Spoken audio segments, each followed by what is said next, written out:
What's going on? Welcome to Dramatic Demonstrations. Come blow up the chat. Let us know where you're from. We're excited to have you guys here. We got some special stuff. What's going on, everybody? Yeah, Russell and I got some cool things to share. I'm so excited for today. today. It's gonna be fun. This is going to be a very dramatic-y, demonstration-y day. It's going to be a lot of fun.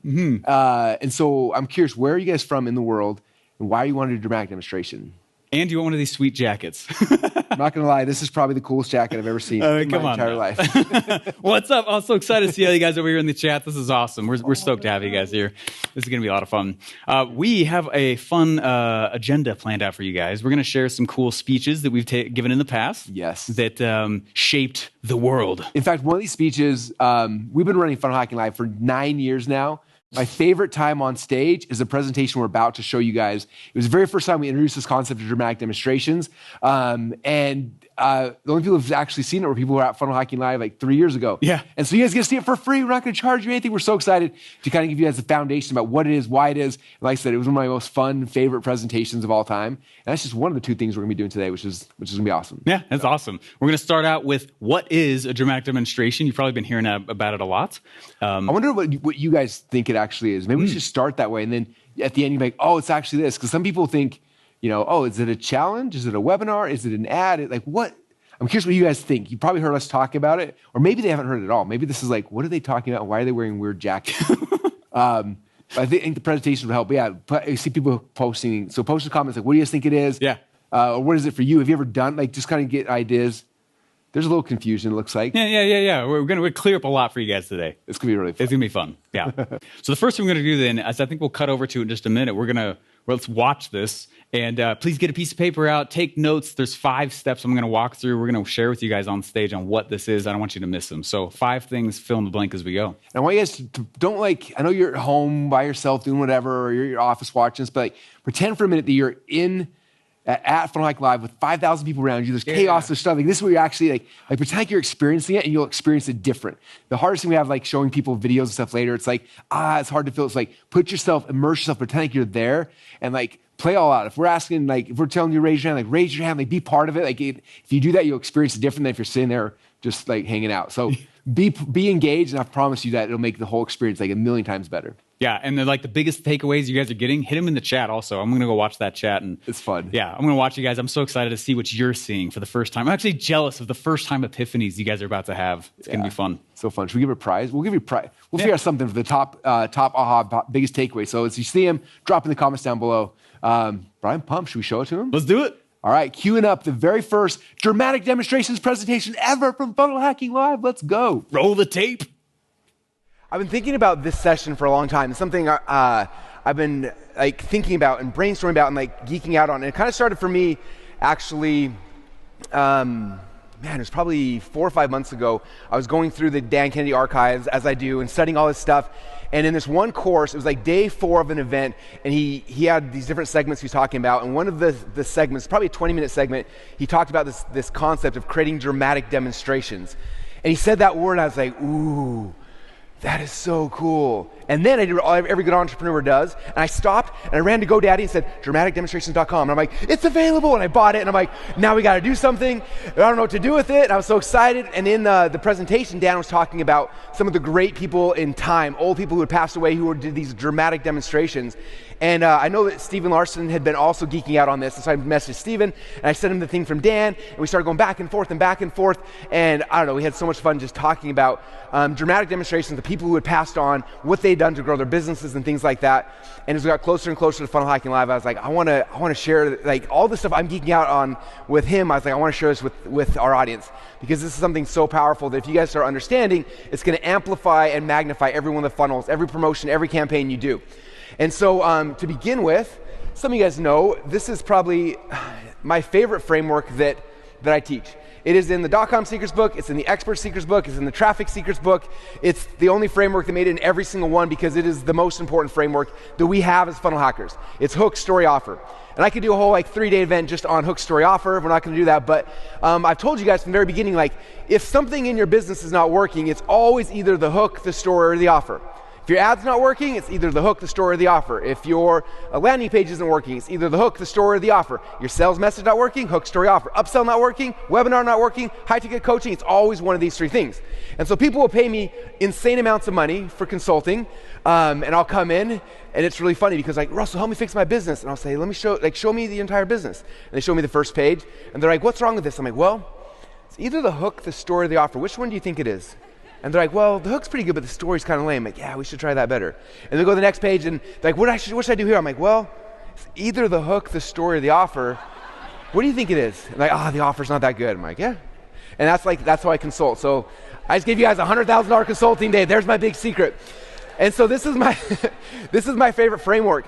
And as Stephen and I were talking about going back and forth and geeking out about this, we realized there's one other step, and it's a step that I haven't ever publicly talked about. It's not something I've ever shared before. But as we started looking at this, it was interesting because we're like, where does this piece fit in?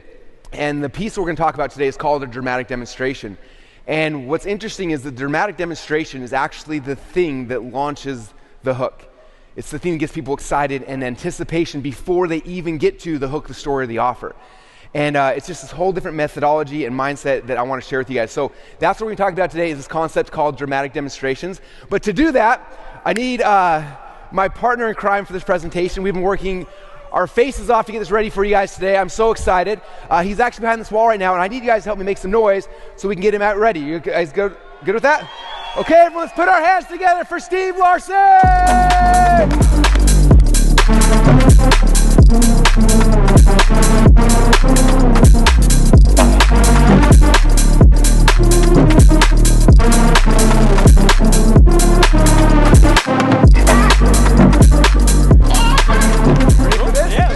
You guys all ready for this?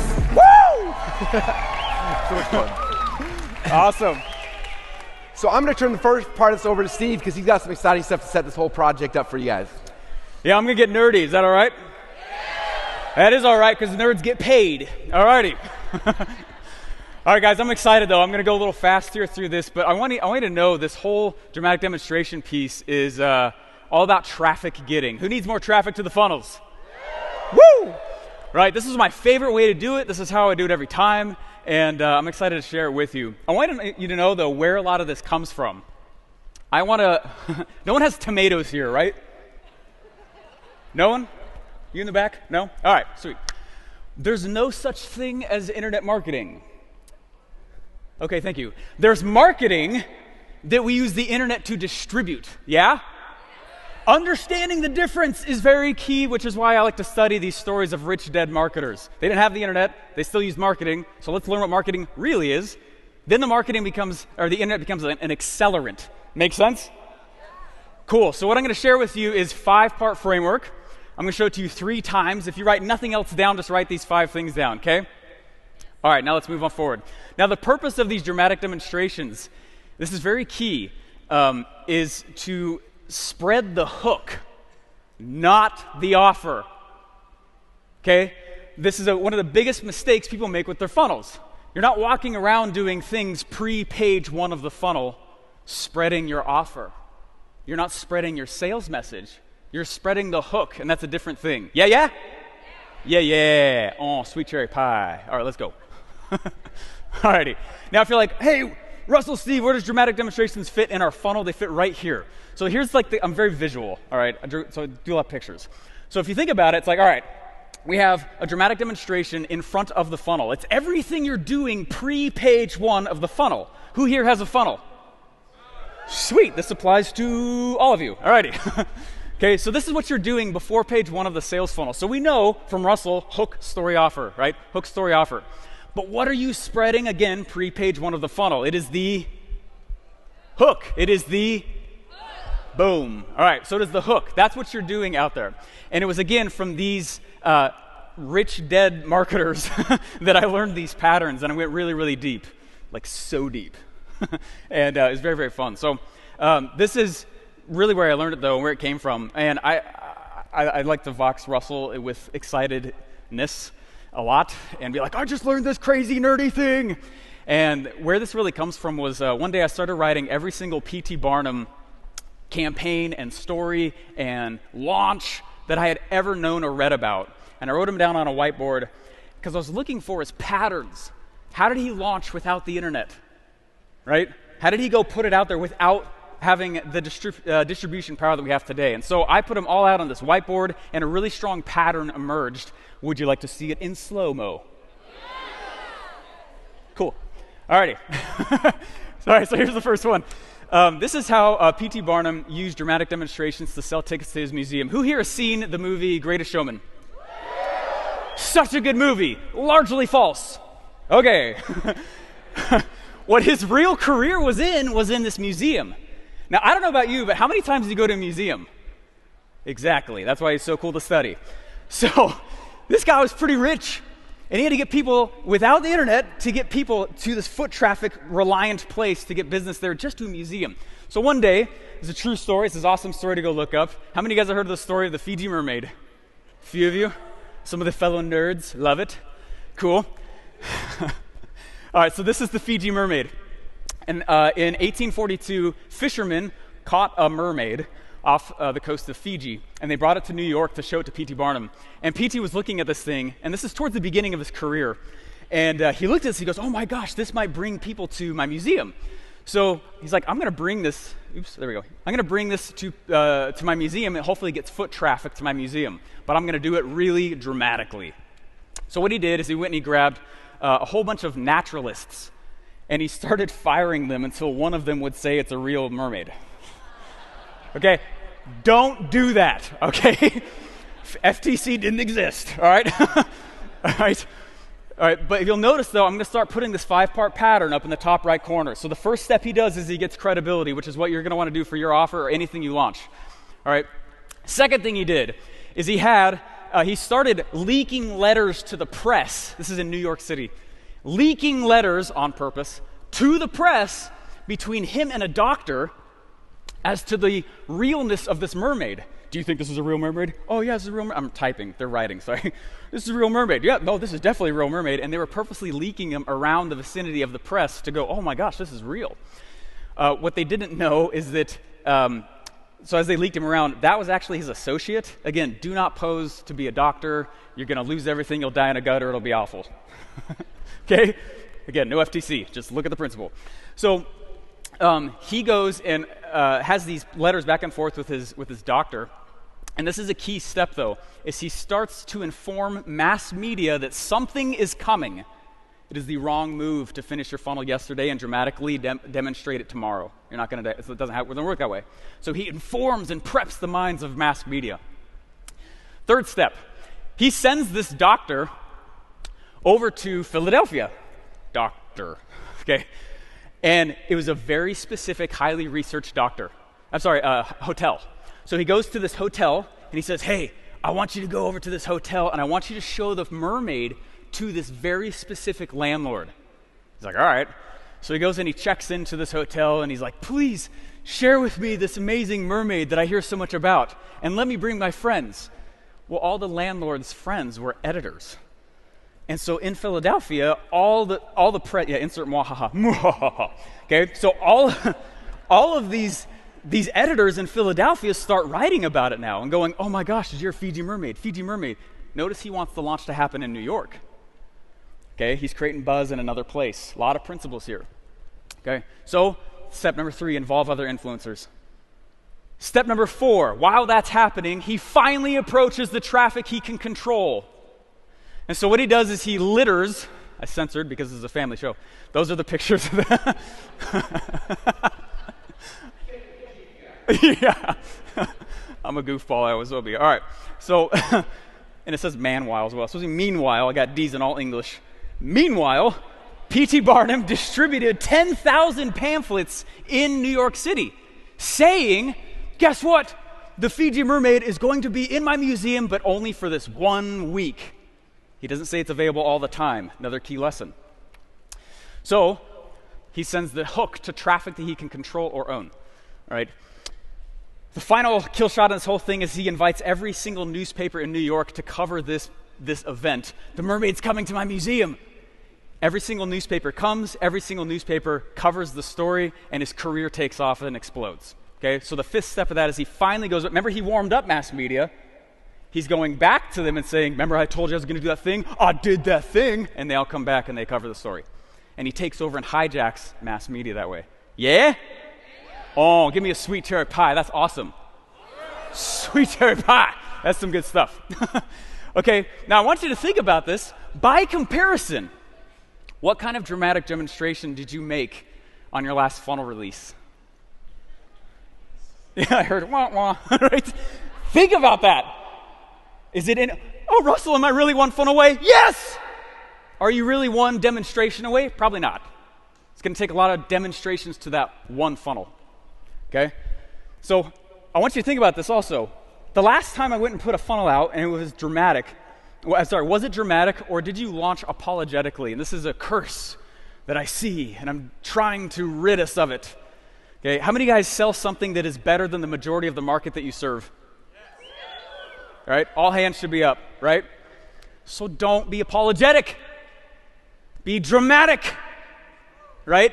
That's why Russell called it the moral obligation to sell. That last chapter in Expert Secrets. It is your moral obligation. If you truly do what it is that you say you do, don't be apologetic. You be dramatic. You be loud. You get that attention. Yeah? Oh, sweet cherry pie. Alrighty, I love this quote though. He says, without promotion, something terrible happens. Nothing. Such a good quote. It's awesome. Alrighty, that was the slow-mo version. Can I go fast-mo? All right, let's go fast-mo. All right, here's another example. In 1882, Queen Victoria sold Jumbo, their national treasure, to P.T. Barnum. This elephant was gigantic. It was senile. It was actually drunk a lot of the times. And they sold it. She got a lot of flack for selling it to P.T. Barnum. And sold it to him for the equivalent of $500,000 in our time today. And step number one, credibility. Might just be working with someone credible. A queen counts. All right. Step number two, he informs, again, right, mass media that something's coming. This is the first elephant in America. No one had ever brought an elephant to America at this time. And so what he does is he goes and gets people excited, and this huge crowd follows him. And this thing is 20% larger than today's biggest elephants. It really was big. Fascinating, the follow-up story on that whole thing. But record-breaking crowds follow him as he greets this elephant at the docks, and they walk it down the streets.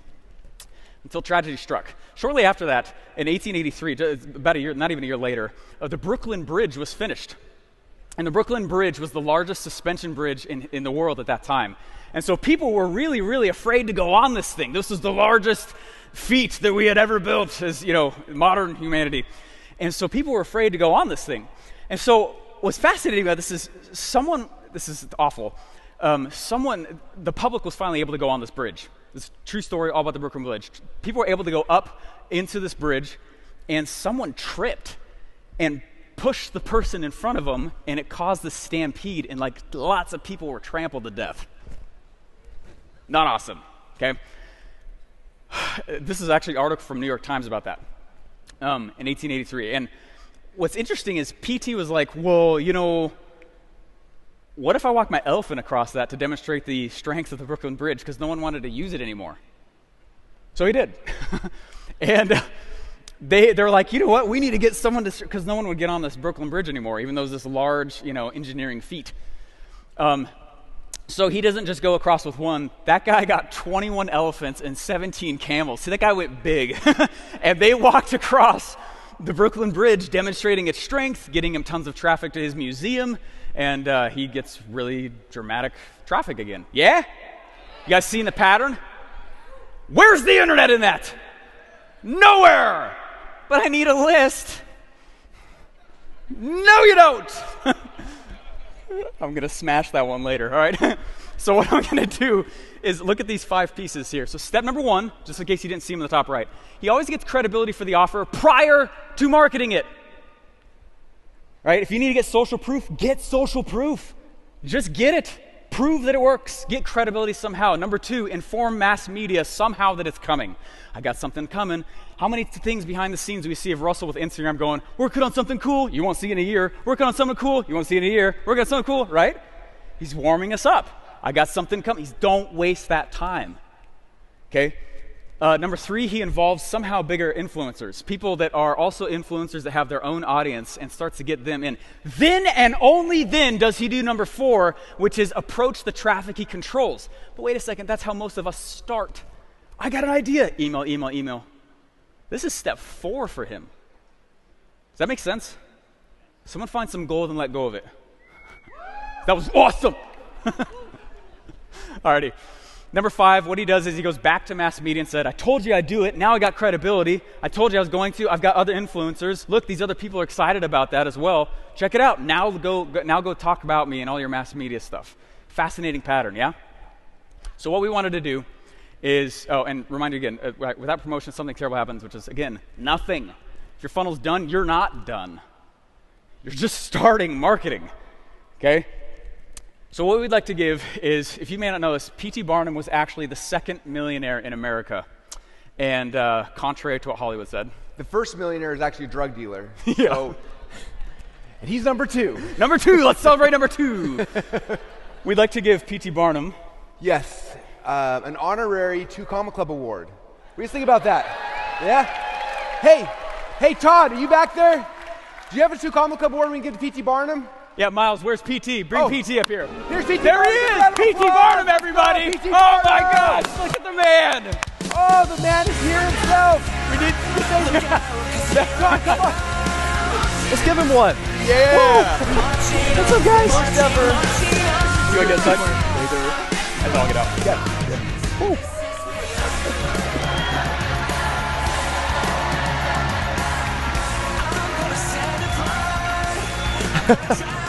Awesome. I'll carry him back. I'll bring PT with me. Okay. We'll go hang out backstage. All right, Who here thinks we should start an honorary every year, introduce a new, amazing marketers passed away into the 2 Comma Club? That'd be amazing. So PT is the first, which is a big deal. But there's so many amazing stories of people like this who didn't have the tools we have nowadays and built amazing businesses. One of my favorites, this is a picture right here of one of my people I look up to. This is a guy named Farmer Burns, and he was a wrestler back in the late 1800s, early 1900s, and he was famous for being a wrestler, but also a wrestling coach, wrestling trainer, and he also developed the very first ever mail order course, and this is actually a picture of the course right here. I found a few originals on eBay, which is amazing. And back in the day, back in the 1914s when this course came out, you would buy it, and every single month you get this, you get the first lesson in the mail, next month you get the next one. He was doing these promotions, right? But how in the world do you promote a wrestling course in 1914? It's not easy, right? So if you look on the picture on the left, this is what he did. It's kind of hard to see that picture, but Martin Burns, he was famous for having a huge neck. He would do these neck bridges, and he taught it in the wrestling course here. He would do neck bridges like crazy, where his neck was huge. In fact, I found one picture of him, I forgot to put in the slides, but he's doing a neck bridge, and 2 of his kids are standing on his chest while he's doing a full neck bridge. That's how strong his neck was. So what he would do to promote his course and himself as a wrestler and a coach, he would travel around the country, going to all the county and the city fairs. They would go and they set him up on a big hangman's noose, where they have the wood floor, and they stand out, they put the rope around his neck, and they'd hang it, and then the floor would drop, and he'd goom. Now what happens to most human beings when they get dropped 6 feet from a hangman's drop? Their neck breaks and they die. Okay, not Farmer Burns. He'd sit there, he'd hold it, and then he'd whistle Yankee Doodle Dandy. Okay, he did this thousands of times across the country to promote himself, his business, his marketing, and his wrestling course. And so these kind of things are like what we're talking about. How do you create these dramatic demonstrations to get people engaged and interested in the things that you're doing? And we're going to show you guys a bunch of case studies today of just things that we've done in the past that hopefully inspire you guys about ways to actually promote your funnels and get more attention for them. It's awesome. So, I don't know if I'm going to try that one. I've been working on it. For example, here's my neck. It's getting bigger. Man, look at that baby face. All right. Whew. It's the only picture I could find with this calendar in the back. Once upon 6 years ago, I remember asking you, Russell, what do you put on your calendar? And without thinking, Russell said, events and launches. I remember thinking, how come no one else does that? That's a powerful concept to be able to do that. So, these aren't little calendars, by the way. It's the entire wall of my office is this one huge calendar, as you see. Yes, a giant calendar. And so this taught me that unplanned revenue equals the likelihood of no revenue. All right, so these are pictures. Hopefully it's okay if I share everyone's calendar with you. So I've been doing the last 5 years, you guys. Now you know. Yeah. These are pictures of Russell's calendars. There's like, look, here's how he's planning out only events and launches. And these are not his personal calendar. This is a marketing calendar. This is a dramatic demonstration calendar. And so I started doing the same thing several years ago. And it's funny, every time I feel my wallet getting a little light, it's because I can look at this calendar and realize, oh, I haven't been planning anything. Why should I expect the wallet to be heavy? Does that make sense? Does that make sense? Yeah. Yeah, sweet cherry pie. I want some pie right now. I don't know why. Anyway. But this is a big one, though. All right, this is a big one of Russell's. And think about that elephant example, marching the elephants across. That took him 2 years to plan. That was active planning involved. That happened in May. He's stretching himself thin across lots of months trying to plan this thing. Okay, but that's the point, is dramatic demonstrations take planning. They take time. And having a calendar there is a superpower for you. So can I give you guys a challenge? Yep. Yeah. It'll be one day. It'll be one moment, not 30 days. Okay, ready? You need to have a physical wall calendar near you. And you need to use it to plan out all your dramatic demonstrations as far in advance as possible. And you might be thinking, Steve, Russell, I'll just use my personal calendar. No, you won't, because that's your personal calendar. Sound good? Sound good? Sound good? I love repeating myself. It's so nice. You might be thinking to yourself, Steve, Russell, oh my gosh, I don't have a physical wall calendar. Buy one. They're on Amazon, by the way. That's where I order mine, and they ship them to you. They'll be home before you get home. Yeah, they'll beat you. 2022 wall calendar. That's it. Amazon. Boom. You might be thinking to yourself, hey, Steve, Russell, I don't have a wall. Liar. Okay. Get one. Okay. Y'all have a wall. Yeah. So besides looking at like where this principle is in past history, I want to show you some more examples of what it does in the present and where you can see it happening. Okay. So these are other things that it gives you. I'm a huge Kevin Hart fan. I think he's awesome. He's the man.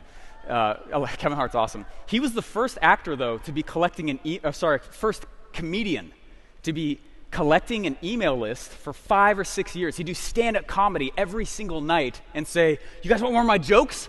Cool, go to blah, blah, blah.com, put your email in, and I'll send you more of my jokes. Well, he did this every night for 5 or 6 years, and he was the first person to ever get hired by Hollywood, get paid by Hollywood, and then go, hey, by the way, I got an audience. You're going to pay me again so I can go promote you.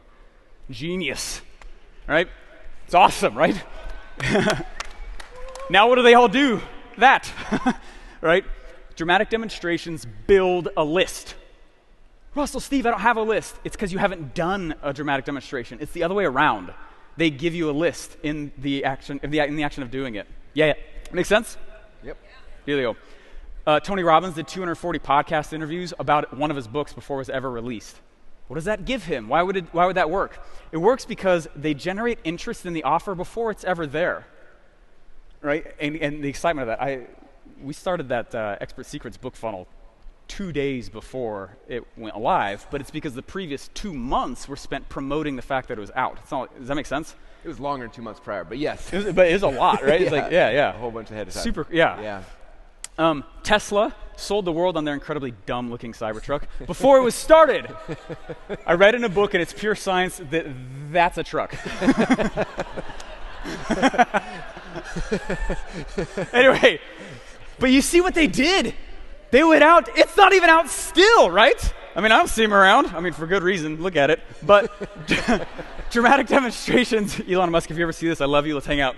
Dramatic demonstrations ensure that your idea is even good before you put it out. Who wants to waste months or years putting a product out, building it behind the scenes, not even knowing if anyone wants it? That's risk. I'm very risk adverse in that way. Hollywood sends their actors out on tour, right? And what's powerful is most, if not all, their money is recouped during this release, their product or movie release. They make all their money back and recoup the cash that way. Right? MCs, same thing. Think of an MC. Dramatic demonstrations are basically the hype man for your funnel.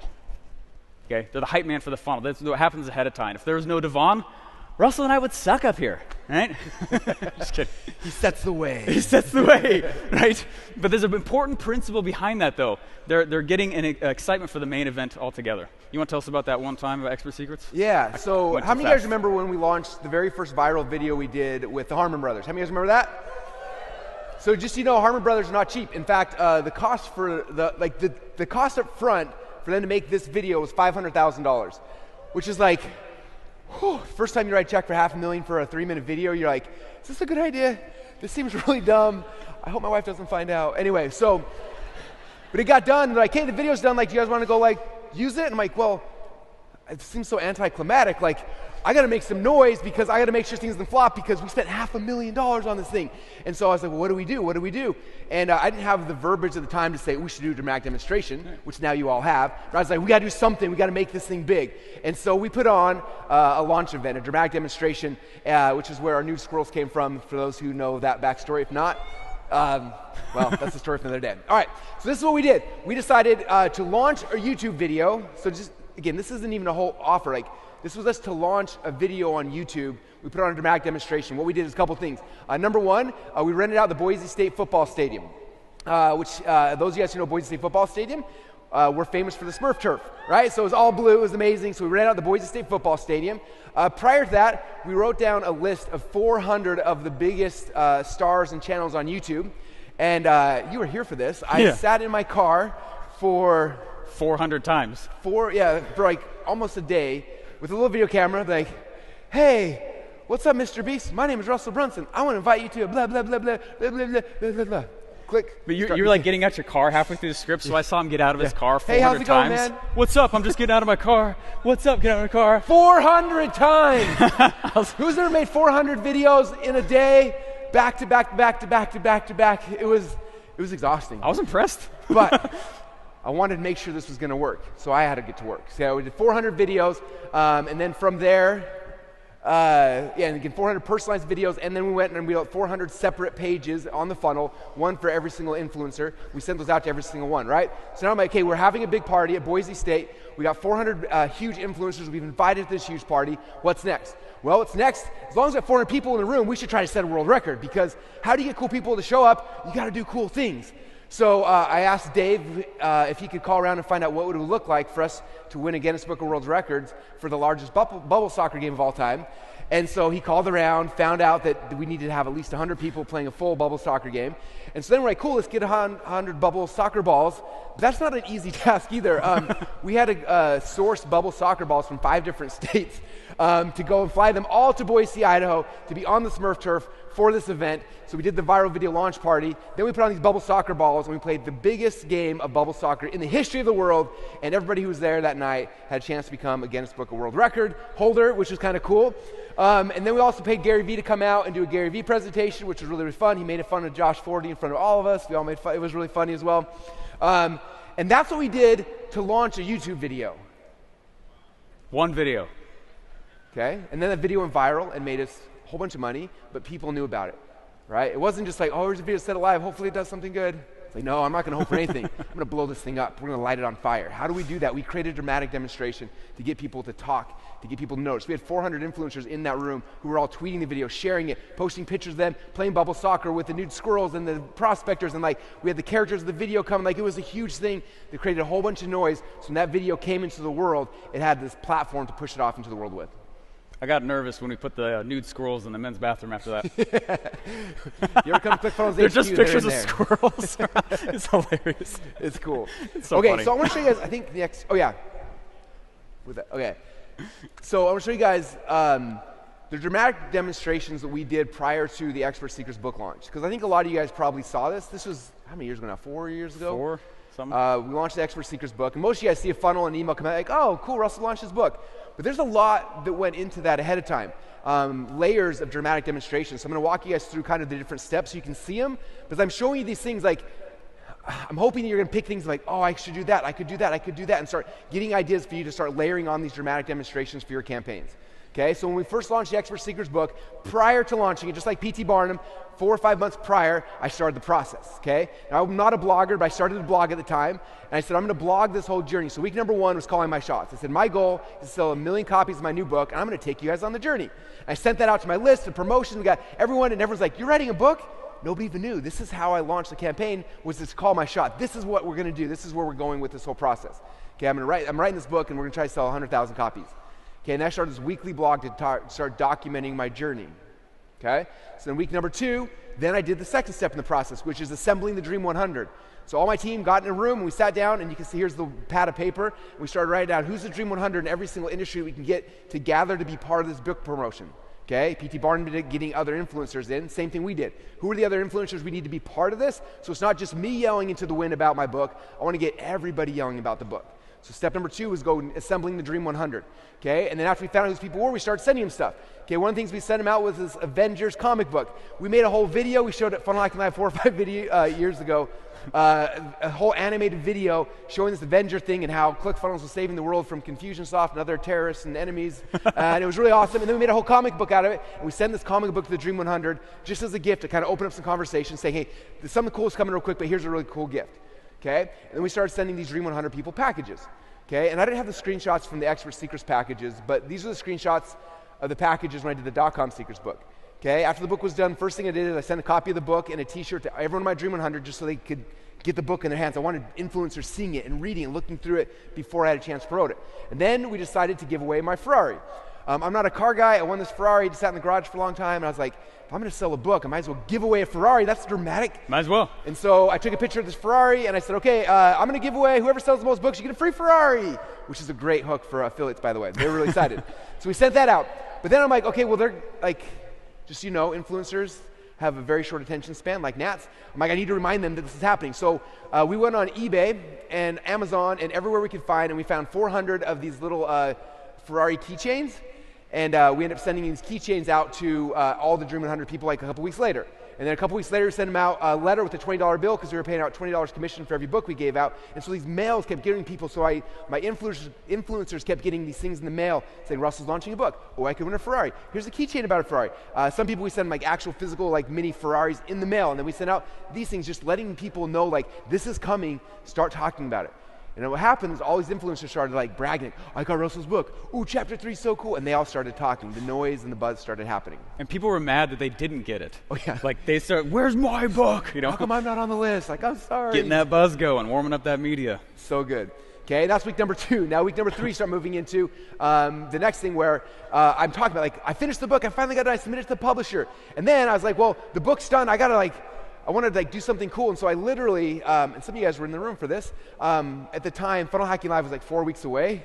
This was crazy. We had just moved to our new office, and I emailed, or I voxed all of my inner circle members at the time saying, hey, I just finished my book. I'm going to do an event next week teaching this stuff. Who wants to come? And they all freaked out, and a week later, we did a 3-day event it was the very first ever Funnel Hackathon where I went and taught all the principles of the book. I did this for a couple reasons. Number one, I wanted to teach it, but I wanted to get the video clips of me teaching the different pieces so we could turn those into ads and videos and promotions. Plus, now I had the top tier of my mastermind group who all were just taught my book at their feet. I taught them, right? And now and they're going crazy online, like, this is amazing, Russell taught this and this, and they started talking about it, creating more buzz, creating more dramatic demonstration. Okay? From there, I can't remember why I put this picture. Oh, this is Funnel Hacking Live 2 weeks later. Same thing. I started teaching the principles from the book here at Funnel Hacking Live in front of the audience. So before the book was done, I'm teaching these sessions so people see what's coming. They're getting excited, creating more anticipation. I'm talking about it on the podcast, all sorts of places I'm talking about it, right? And I really like on this one too, where you're like, hey, look, watch me. He's calling a shot right here. He's like, check this out. Join me as I go sell 1 million copies of the book. Oh, hopefully it happens, but he's like, come on with me and do this. He's calling the shot. He's saying, this is where I'm going, follow me. I love that part of it. So cool. So many people joined in with that. Yeah. And then here, as I'm recording the audiobook, it's not just I record an audiobook and don't tell anybody. I'm making a big deal out of it. That's a dramatic demonstration. I'm in studio. This is what's happening. I'm talking about Instagram, on Facebook. I'm showing the things. I'm like, who wants a copy of the audiobook? And people are blowing me up, and I'm leaking copies of different chapters of the audiobook to people, and they're like, I listened to chapter 1. It's so cool. Creating noise, creating buzz, creating excitement. Okay? These are all things happening as we're leading up to this book launch. Okay, then I got invited to Dean Graziosi and Joe Polish's $100,000 group. I go there and I teach the principle from the book. All these people are hearing about, they're freaking out. I'm getting the video clips of that and I'm leaking it out to the internet, right? So happening there. And then this was one of the fun ones. When this book was coming out, everyone's like, well, give me a copy, and I didn't have a copy back yet. So we took the entire book and we printed it on blank paper. So you see Dave holding it here. There's no words on this entire book. It's just the cover. So I took that, I sent it out to all 400 influencers on my Dream 100 list, my Dream 400 list. Dream 400. And it was just a blank book. And it was so funny as I started getting people messaging me, dude, I got your book. I started reading it. It's so good. This is awesome. I was like, you're lying. Wasn't out. I know who's telling the truth and not, because there are no words in that book. It was just a blank book. Other people were so excited they opened it, and they're like on Instagram and Facebook doing Facebook like, I got Russell's book. Oh crap, there's no words yet. He sent me the wrong one. They're all freaking out. People message like it was beautiful. It was beautiful. Leading up. I was crying, tears of joy. Tears of joy. The marketing god smiled that day. From there, after that, I was like, we had some of the pages done, so I took the first. I think the first 3 or 4 chapters, and we put it together a campaign. And so then I made a little mini version of the book. It was just the first 4 chapters, printed them out. I had a big sticker on the front saying, by the way, this is not the real book. Don't think it's this mini. And I sent that out to the 400 people. Now they had a chance to read the first couple chapters. But they keep getting these messages and these things in the mail over and over and over again, finding out about it. I sent them letters about the launch coming up. And then I went back to our own audience. What, step 4, right? Yeah. Yep. Step 4, I went to our own audience. Like, hey guys, this book's coming out. Who here wants to get the first 3 chapters, the PDF version? And back then we were doing many chats, so I made a bunch of videos and said, here's the video right here. Put the video in, link down below, and we'll send you out a link. And we built a list of, I can't remember what that list was, 15,000, 16,000 people. It's crazy. Who got the audio chapters, or the PDF version of the first 4 chapters before the book even came out. Okay? From there, then I said, man, I should dress up like Batman because I'm a little kid. With the Batman suit. So, yeah, he's awesome. I'm going to keep going. So we bought a Batman suit. Right here, and then I made a video of me dressing up like Batman, and so here's the clip of this part of the video I'll show you.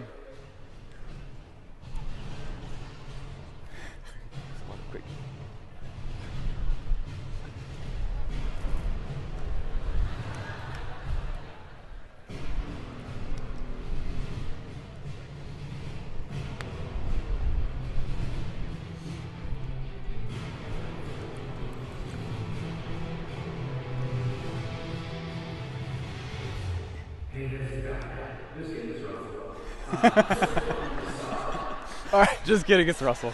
So I sent that video to everyone, and then guess what? I bought a whole bunch of Batman suits, and I told all the top 10 affiliates, you win, I'm getting you a custom fit Batman suit that you can wear just like I wore. And what's funny is all the top 10 affiliates who won, only one of them actually wanted the suit, and it was Dan Henry. Everyone else was like, I don't want it. But Dan Henry and me have the 2 Batman suits in this industry, so wherever you're at, Dan, it was amazing. Then we sat down, we mapped out the funnel, which was like not just a funnel, but there's a funnel plus a funnel stack plus there's a whole thing. We mapped out the entire funnel, what it was going to look like.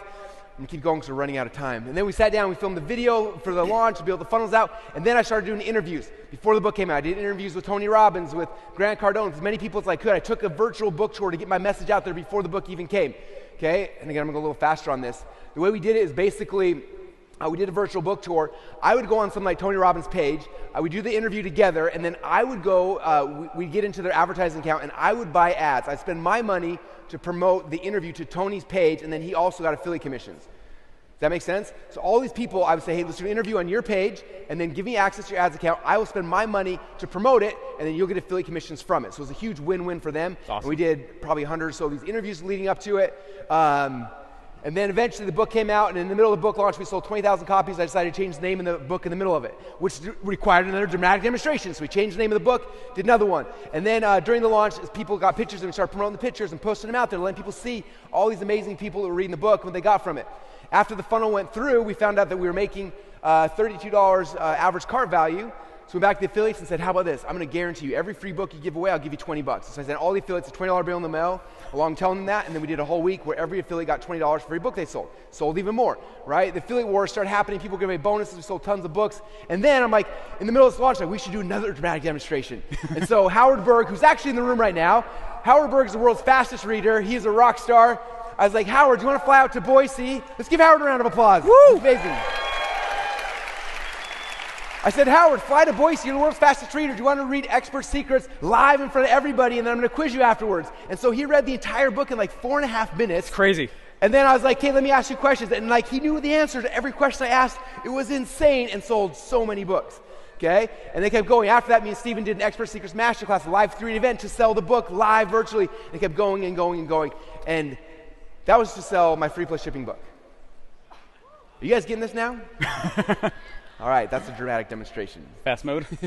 Let's go some fast mode. One more example of this. One that we're doing right now is a challenge where we're like, hey, we're going to show you guys how to use content to get leads. And so people are like, all right, if dramatic demonstration's purpose is to spread the hook, not the message, not the offer. Remember that. What does that mean? Well, a quick example of that is on this page right here. It's like, hey, is this for me? And I'm saying on here, I can't read that, but it's like, look, are you sick of Zucker's bad platform for your contents right now? Are you tired of... Anyway, then click right here, right? So anything we're doing in front of our funnels is a dramatic demonstration. So on a value ladder, you can see right here, dramatic demonstrations ascend customers up the ladder. So you think of it, dramatic demonstration leads to a funnel.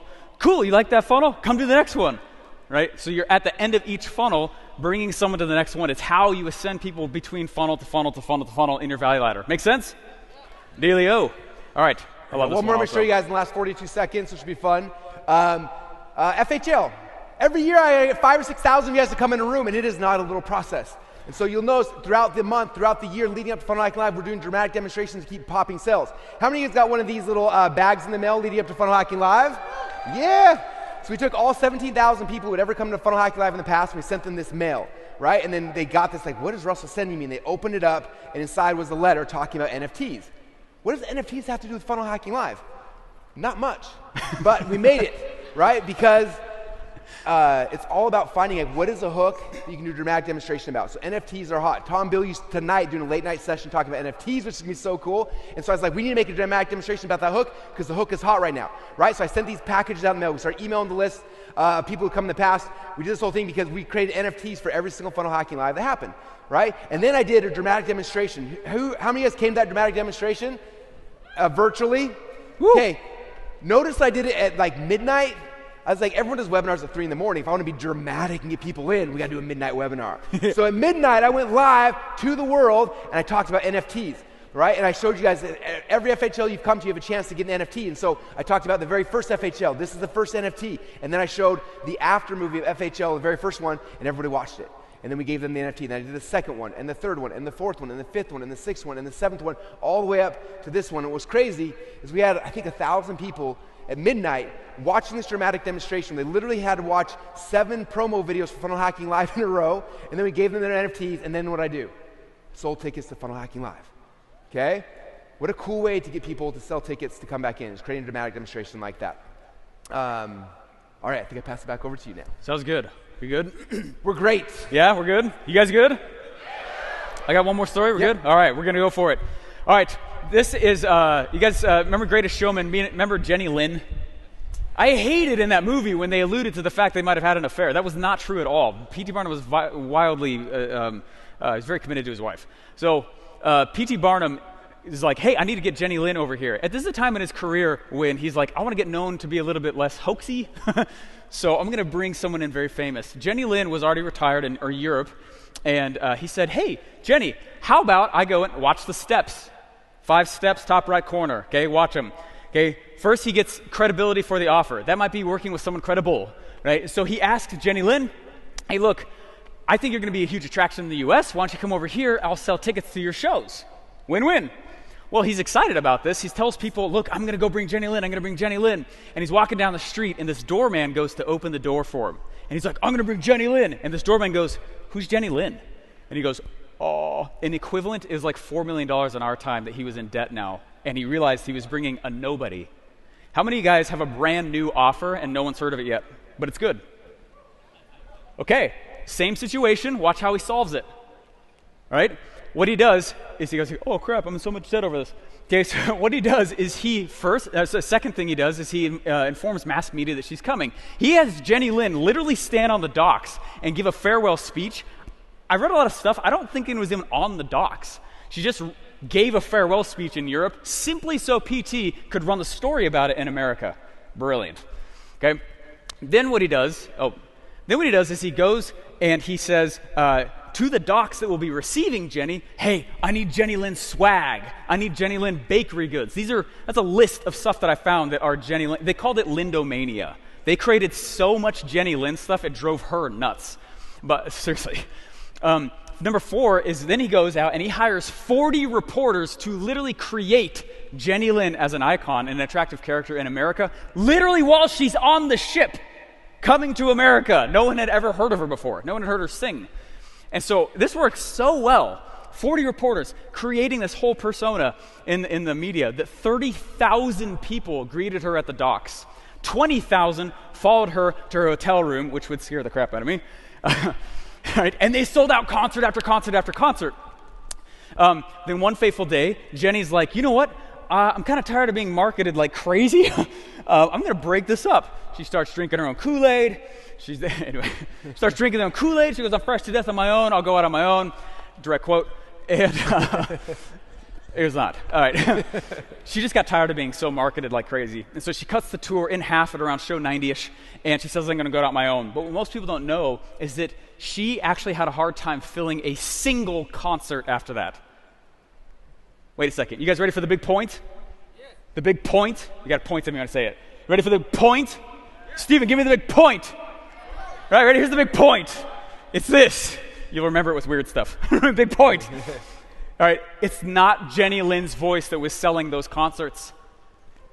AKA, your offer is not why they're showing up. Okay, what it is her voice, right? Her voice is not the reason for all the success. What it was P.T. Barnum's consistent, dramatic demonstrations, and as soon as that stopped, so did the revenue. Okay, does that make sense? Big point. So you got to be doing these dramatic demonstrations to fill those funnels up. After your funnel's built, the majority of your time should be spent on making noise. Okay, spreading the hook, not the message and not the offer. Capiche? All right, guys, the biggest thing we want to explain is you guys spend so much time and energy and effort creating products and services and funnels that literally can change the world for the customers you've been called to serve. We want to make sure that as you are doing those things, you're not forgetting the most important part, which is making the noise, creating the demonstrations so that people will believe, so they have the ability to actually see your message, and so you can change their life. With that said, thank you guys so much, and I hope you go out and create your very first dramatic demonstration. Thanks, everybody. All right, welcome back. Welcome back. Was that awesome or what? So good. Oh man, I don't want to pat ourselves on the back, but that was. I'll do it once again. Experience that again.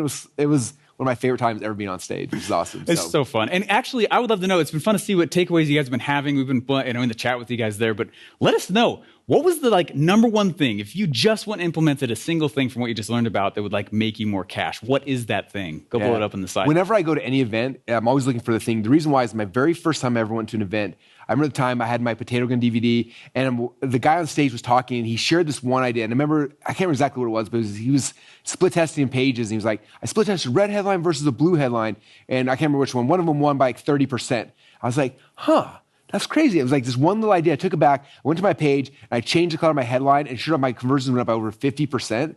I was like, that one idea gave me a 50% raise.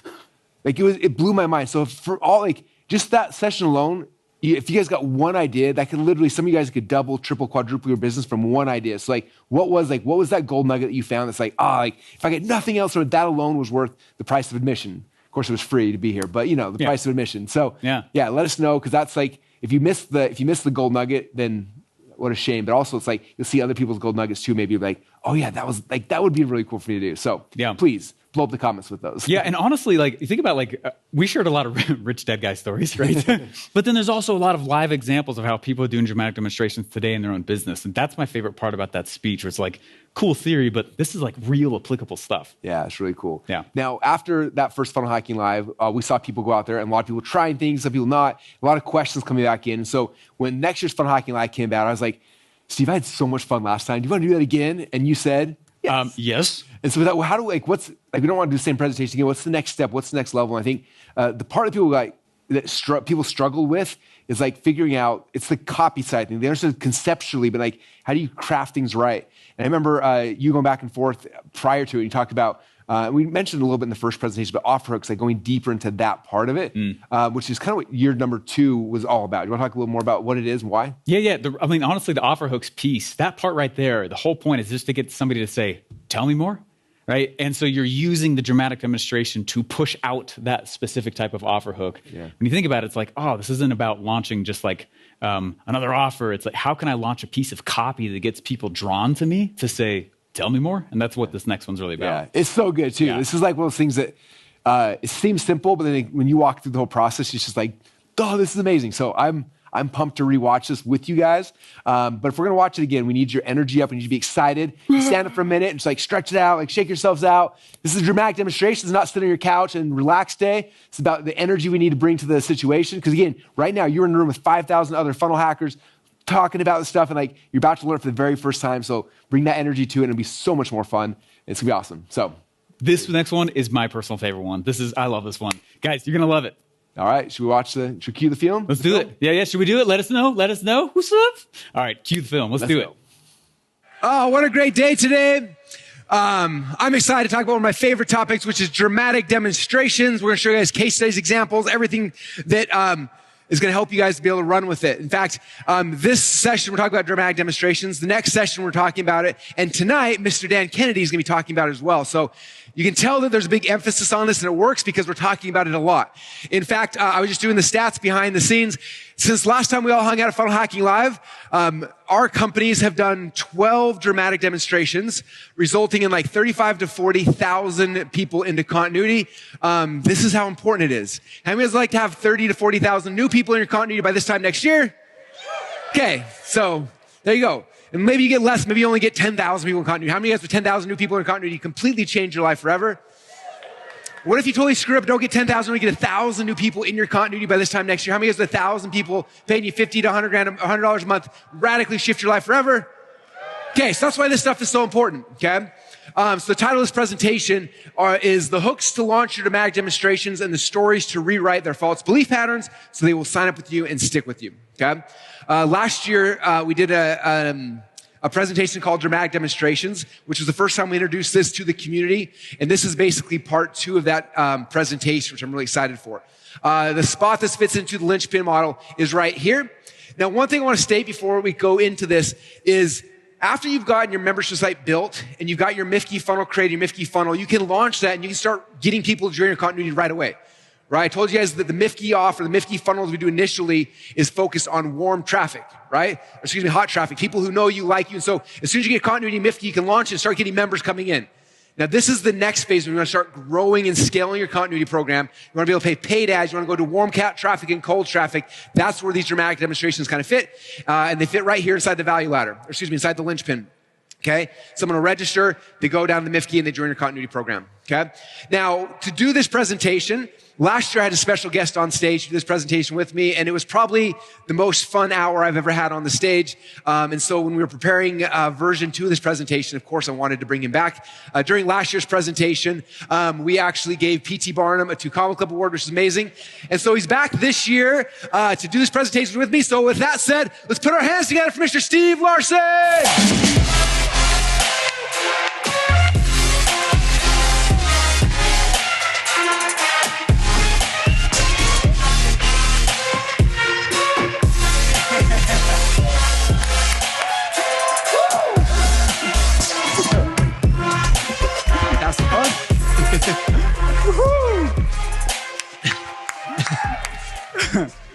Hello.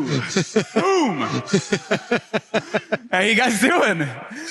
So good. Yeah. Should dive on in? Well, if we're going to dive right in, I got a question I want to start with you because obviously we talk about this a lot. Yeah. We're working on a project together related to this. We're working on a book together, a bunch of really fun things. But for everyone who has never heard this concept in the audience, my first question is, Steve, what in the world is a dramatic demonstration? Fantastic question. And I feel like this is a great place to answer that. How you guys doing? Excited to be here. Real fast, and this is not, I wasn't planning on doing this, but if you bootstrapped your way here, could you just stand for just 1 second? Round of applause to those people. A lot of you bootstrapped your way here. Surround those people. Okay? Definitely know what that takes. Excited to hear, grateful to hear. Dramatic demonstrations are one of the biggest keys you guys can use to blowing up the linchpin. All right? And where this really all started for me was 2021. I was in the middle of a nerd sesh. Anyone been in a nerd sesh? Yeah. And you're kind of afraid to show people your nerdism?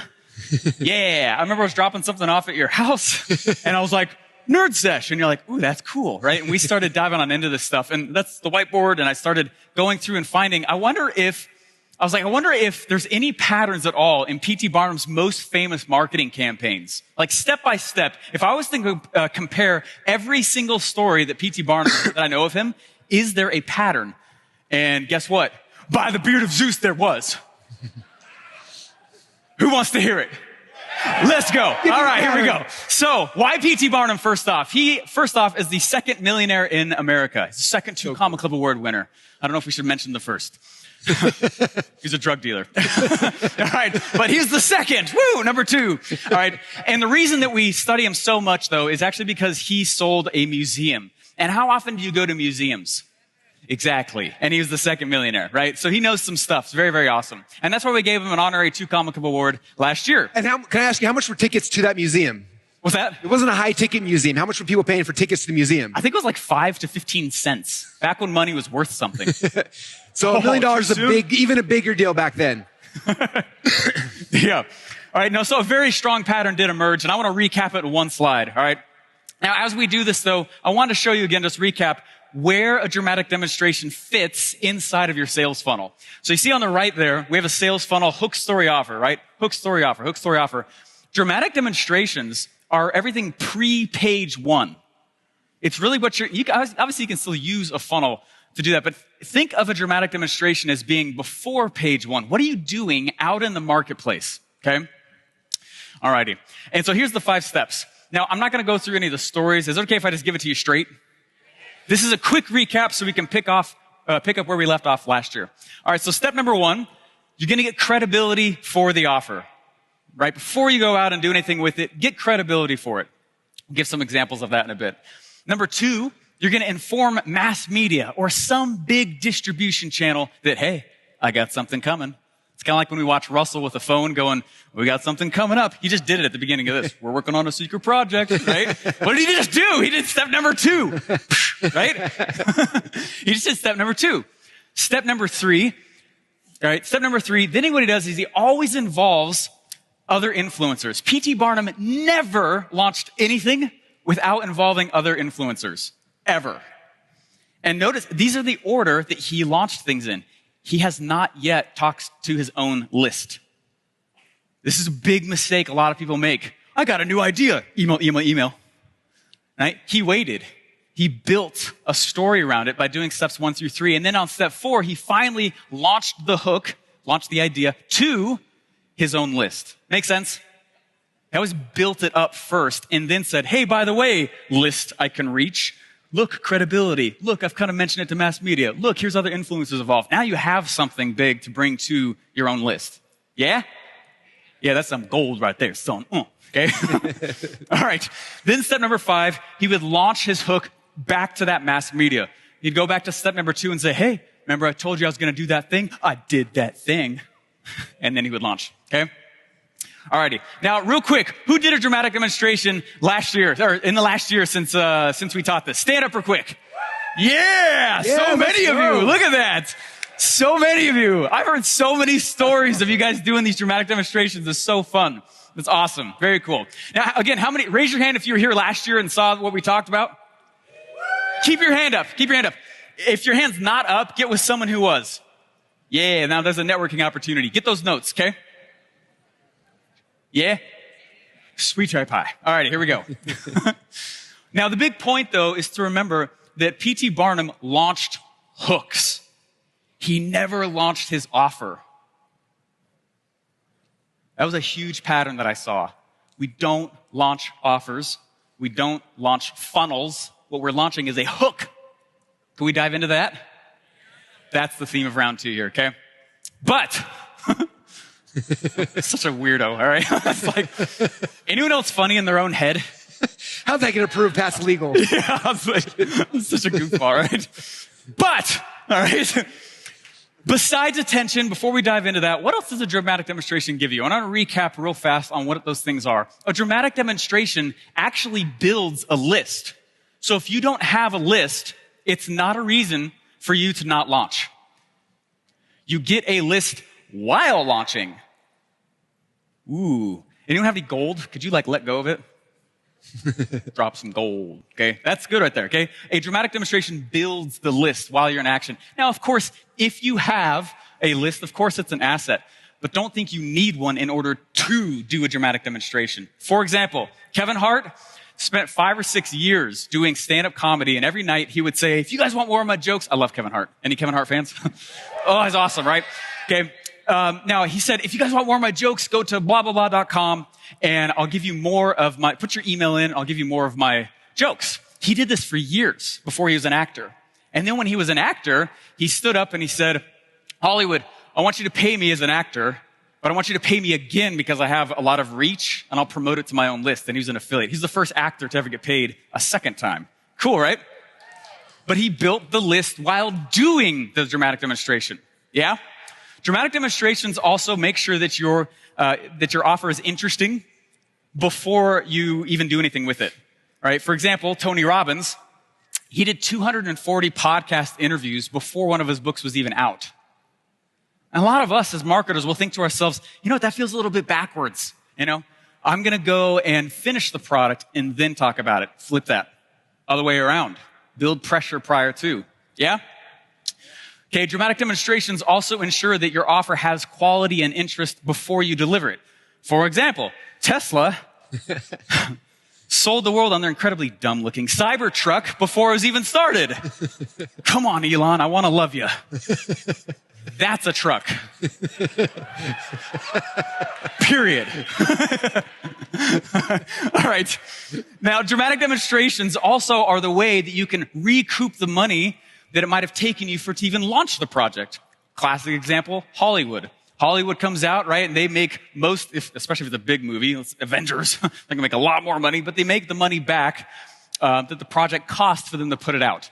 All right? For example, 12 months before the movie comes out, you send in a movie and it's like, coming next summer, right? It's not coming out for another year. They're just getting us ready, warming up mass distribution before we're even ready for it. It's not even ready, right? All right, then it's 1 month out, you see a new preview, maybe about the antagonist. Then 2 weeks out, they go out and they blitz YouTube. You can't go anywhere without seeing it. It's something about the movie coming out or whatever.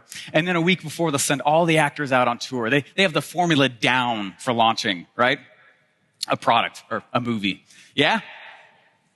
Yeah. Yeah? Oh, yeah. Come on now. You just made 2, maybe 3 socialists weep with that cheer. I want to get to 4 by the end. There we go. That's at least 5. All right. All right, check this out.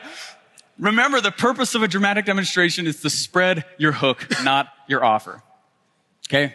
Who said that? Oh, again, goofball. Anyway, that's what a dramatic demonstration is, Russell. Very cool. Dramatic demonstrations are awesome. Yeah. Oh, yeah. Very, very cool. Could you tell us, though, what the best dramatic demonstrations are to get people to buy a Mifke? That's a great question. So that's the question I got a lot. It's like, hey, you guys talked about dramatic demonstrations. What is it? How do I do it? What should I do next? And so, in my opinion, the 2 best types of dramatic demonstrations are free webinars and free challenges, right? Every webinar is a hook that I'm throwing out in the marketplace and seeing if I can get people to be interested. If they're interested, they come and they register for the thing. Right? So if you look at the linchpin, this section right here, obviously, right there, dramatic demonstrations. For most of them, for me, they're usually a challenge or a webinar, or some variation of that, right? They come, they register, and then as soon as they register on the thank you page, we give them a what? You guys have been talking about this for like 2 days now. On the thank you page, we give them a what? That's what I'm looking for, a Mifke. All right, so we give them a Mifke. Now, I want you guys to understand, like, for me in this business, the way the business model works, the actual goal of my dramatic demonstrations are a couple-fold, okay? Number 1, throwing out different hooks to see what people are going to respond to, okay? Sometimes I put out a hook and nobody responds to it. I'm like, okay, that's a bad idea, right? But if I put out a hook and they respond to it, then I know this is going to be a big dramatic demonstration. So the first thing, the reason why I'm doing this is I'm putting it out there in the world to get people to register. Right? Oh, I'm doing this new webinar, this new challenge, do whatever. They come and they register and they join my list. Yesterday, we talked about the value of an email list, right? So step number 1 is getting people to register. Step number 2, the second reason I'm getting them to see the Mifke offer, right? I want them to join my continuity. And all said and done, the only business I'm in is in the continuity business. So I'm only doing this dramatic demonstration, challenge, or webinar. The only real purpose for me doing that is to get them to actually sign up for the Mifke. That's it. That's the only real purpose, okay? Number 3 then is people who have already gone through my continuity, people who are there and they see another dramatic demonstration, they actually stick longer. Okay, a lot of people are like, well, Russell, should I export the people on my list who already joined my continuity for my next dramatic demonstration? I'm like, no, I want them to see it again because they're going to go sign up for it. They watch the little process, they get really excited, and then I sell them something like, I already own that. Right? They're so excited because they don't have to buy it. They already have it. Now they're stronger members because every single month, like we've done 12 dramatic demonstrations in the last 12 months. They keep seeing these things. They get resold on the fact of why they need to be part of your continuity or your membership, right? So it gets people to stick. Number 4 is at the end of the dramatic demonstration, there's an opportunity for you to sell your self-liquidating offer, your $1,000, $2,000 product, which covers all your ad costs, which is how we can blow up and make these dramatic demonstrations huge. Okay? And so in a challenge funnel, this is what it looks like. Somebody comes on the page, they register for the challenge. From there, we drop down to the thank you page, saying, thank you so much for registering for the challenge or the webinar or my dramatic demonstration, whatever you want to call it. And say, right now I got a special offer for you. If you upgrade to VIP, we're going to give you something really cool, right? VIP normally costs $97 to be VIP. I'm going to give you that for free, plus my Mifke box, plus a whole bunch of other cool things when you sign up for a 14-day trial or 30-day trial of my continuity, right? That happens on the thank you page. And then from there, it's getting people in the continuity. And then if you're doing a challenge, if you're doing a 5-day challenge, the coolest thing is day number 1, you do your challenge, you're doing your cool training, and then from there, you push them back to the VIP upgrade. And day number 2 and day number 3. Now, for us, what we found when we did our challenges is as many people signed up on the thank you page for the Mifke, we doubled that number during the Monday, Tuesday, Wednesday, pushing people in the VIP at the end of each day's training. It was crazy. And day 4, we transitioned to the actual self-liquidating offer. Okay? So this is how it works inside of a challenge funnel, very similar inside of a webinar funnel. Now, I want to show you guys some examples of just this, the registration for a dramatic demonstration, hook we're throwing out there, and then the offer afterwards, okay? So again, like I said, we did 12. So I got 12 examples to show you guys real quick.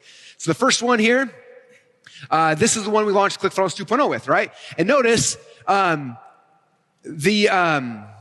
big launch, it wasn't like, hey, come watch the ClickFunnels 2.0. That's not a hook. That's the offer, right? So I went backwards and I went back, what's the hook I can do? So the hook was your first funnel challenge. Who wants their very first funnel? That was the hook we threw out in the marketplace. People registered for this. And on the thank you page, we made them thank you page Mifke offer. Okay? That's the first one. That one right there got 18,000 people to join ClickFunnels in a week. Which, by the way, new startup software company getting 18,000 people in a week is a lot of work. So It's insane. It's amazing. yeah, maybe don't do that in the future. Anyway, number 2. You're saying this works. Yeah, it worked too well. We were like, oh, this is crazy. Magnetic marketing. The next month we do it for magnetic marketing. They're registered. Boom, on the thank you page. We made them Mifke. It was the same Mifke, the Dan Kennedy Mifke box we do, but then we also give them VIP access to the challenge. And boom, we use that to add another 1,000 members to the continuity program there. Next one is we bought a new software company called Voomly, which is a video hosting platform, which, by the way, you guys should all be using it. It's cheaper than all the competitors and it works better. It's amazing. So I'm like, how do I launch a video hosting platform? That's a boring offer. What's the story? You can host videos. Like, it's not, I was like, I need a hook that I can throw out there. What's a hook that I can throw in the marketplace to get people excited? And it was called the video funnels. Like how you can do video funnels, like funnels in your actual video player. So that was the hook I took. I spent $40 million to buy this software company. And in the code, we found these video funnels, which basically your video player can turn into like a survey and do little funnels in it and play different videos depending on what people choose. It's really cool. So that was the hook I threw in the marketplace. People went crazy, signed up for it. And then on thank you page, it's like, hey, here's the software you need to be able to execute on this. Get a free trial. And boom, that's what we had. I think 3,000 people that week to Voomly, to a brand new software platform. Okay. Pedro and I did the Challenge Secrets Challenge, which you guys all got a book gift from Pedro on your seats today, I think. Right? So thank you, Pedro, for that. Same thing. People register for the challenge. Thank you, Pedro. Like, hey, you get VIP for free, and I'm going to give you my challenge funnel when you join ClickFunnels trial. Okay. And we added again, I can't remember, 3,000 or 4,000 people to ClickFunnels to that challenge. And then we did it again in other businesses. Okay. This one, we had our PLR funnel. So we did a dramatic demonstration, this thing about PLR, boom, the offer. Then we did another one, for Lady Boss. We did the 5-day cake challenge, and then boom, put people in continuity. Then we did supplement secrets. We did a webinar. Thank you page. Boom, put people in continuity for our bone broth supplement. Then we did another one, Dan Kennedy. Boom, people in thank you page into the other thing. Right? Notice the pattern. Over and over. Throw a hook in the marketplace. Another hook. For our fitness business, Body Evolution became the hook we threw out there. Boom, push people into the continuity offer. Revenge Body was the female version of this. Boom, push people in continuity offer. Dan Henry just did a challenge with Dan Kennedy. We used Dan Henry as the hook. How to write like Dan Kennedy and Dan Henry. That was the hook. Boom, we crushed it. We put a ton of people in continuity from there as well. And then, the other one, which was really fun, was on my birthday. I was like, it's my birthday. I should stay home today. And they're like, wait a minute. What if instead of that, we threw a dramatic demonstration and called it a birthday party? And so we said, hey, it's Russell's birthday. We're going to have a big birthday party. Come and register for the birthday party.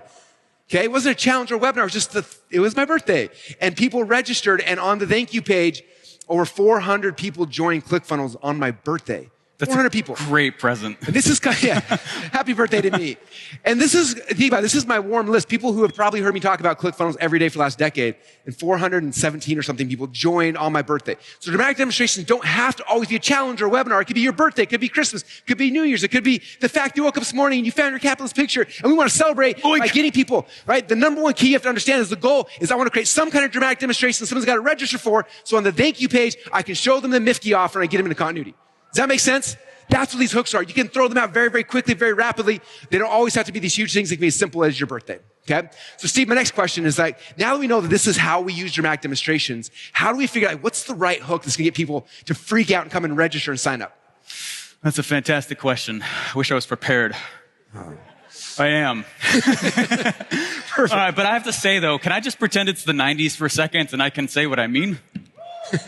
All right, I don't mean that offensively at all, but I just want to just show of hands real quick. Who thinks they have a traffic or leads problem? All right, behold, nay, you have a hook problem. Yeah? Too aggressive? Okay, traffic is a messaging problem. And that's what I want to talk about for a second here. And we're going to talk about how to actually create interesting and amazing hooks. Right now, I still get 500 to 1,000 unique opt-ins to my funnels every week. And I'm not an SEO guy. It's because of the style of hooks that we write that makes it interesting enough to come opt in and makes you talkable and shareable. So I'm going to dive on into that. But the first thing you have to understand with this is that, thank you. That was one little laugh there. That was funnier than you acted. All right, that was on you. Just kidding. All right. You have to understand though that a hook is still a story. Okay, it's not necessary. Stop thinking it's just a headline. It's still a story. Claude Hopkins, famous marketer in the 1800s, said this. He said, whatever claim you use to get attention, the advert should tell a story reasonably complete, or ad. He's not talking about the sales message. The ad should tell a story reasonably complete. So what we're going to do is we're going to dive into some hooks and some hook writing formulas. Okay. And so people ask, all right, well, how do I write a hook? Now, in short, let me pre-frame it this way, okay, that it's still with a story, but a different kind than the sales message. Too often people write a hook with their origin story and not with this kind I'm about to share. Sound good? Did I just hook you in? You want to hear it? It's real good. Okay. All right. Now I call this the dramatic hook formula. If there's a dramatic demonstration, well, we need to match it with a dramatic hook to pull people in.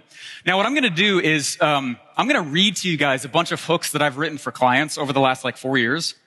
And on the left is my scribbled notes I never planned on sharing from my iPad. And what I would do is I would interview them for about 2 or 3 hours and just fire a bunch of questions out and then write their hook with them right on the call. Okay, so I'm going to read these hooks and notice it's not the sales message. Okay? Are we in? Yeah, baby. Right.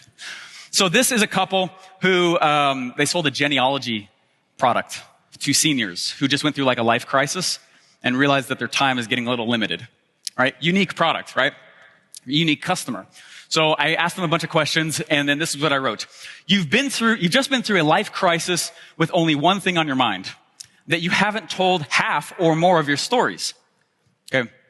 What would you do in the next 7 days to preserve your legacy for future generations? And then we got 7daylegacy.com. Okay. So I'm going to keep reading these. I'm not going to tell you the formula. What I want you to do is observe your emotions. And notice I'm not going to mince away from the emotional gut punch. Okay. I'm going to go right into it. And notice what I do with the domain name. When I have that, then I'll build the funnel. Right? That's the funnel now. The 7-day legacy. And also caveat, this is 4 years ago. I don't know if these URLs are even live still. Okay. Just let's stick with the hook things. Okay. Alrighty. So let me go to the next one. Alrighty. This was this is an amazing gentleman. I've kept all their names off too, but amazing gentleman, who helps people who've been diagnosed with diabetes later on in their life. Okay. And so I asked him a bunch of questions and, interviewed him for a while. And then, on the call I wrote, every diabetic checkup now feels like the doctor is just guessing using your lifestyle. First line out, not shying from the emotion. Okay. Before diabetes, you had energy for your family. You were fearless in your goals, but feeling that same way now has become more challenging. Right? How could you take control over your numbers, know more than your doctor, and live fearlessly again? And we got fearlessdiabetic.com. Okay, you feel that? One of the issues with funnel building is many people title their offer. Stop titling your stuff. Your URL is not a label. It's a hook. It's a great way to pull a hook in, right? Let me keep going. All right, this one was, all right, a little spicy. These are going to get a little heavy, all right? I don't want anyone to like get triggered by this stuff, but I want you to like really pay attention to how I am not mincing this, and this is not the sales message. All right, this is still a different thing. And when you think you start to see the pattern, just like raise your hand so I can get a little bead on the room, okay? So this gentleman helped men, Christian men who had picked up some not great habits in their marriage, and their wives had moved out then and again.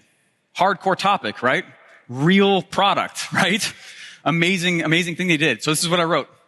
You've enjoyed life as a Christian man, a father, and a leader in your career.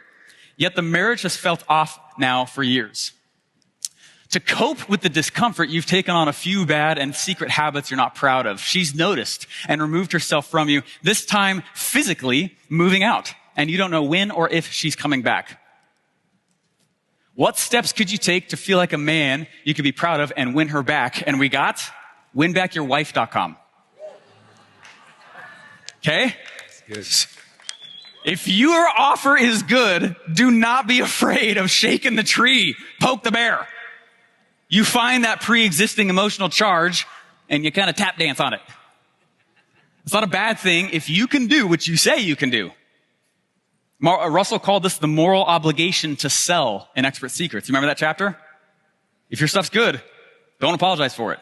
No apologetic marketing. Okay? So here's the formula. This is how I define it, is the dramatic hook formula is the storyline your dream customer is or wants to be experiencing, which would make them ask to hear your sales message. I was a door-to-door sales guy for 2 summers. I was also a telemarketer. Sorry. And no, it's awesome. But we were not allowed to go actually present the offer, which was the second part of our script, until we got them to ask one question. Guess what that question was? What's the price? How much is it? Exactly. How much is it? We weren't allowed to talk about the offer.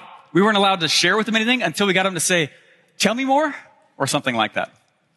And so what these hooks are designed to do is to get them to say, tell me more, and then you lead with your sales message. Make sense? Yeah, that's good right there. If I knew how to dance right now, I would. Right? Okay, but here's what it is. What we're going to do in these hooks is we're going to use the first paragraph to describe the dream customer's current state of mind, the emotions that they're going through. Number 2, we're going to walk through and talk about the things that they've probably already been buying or trying to get a better outcome in their life. You've been trying this. You've been doing this.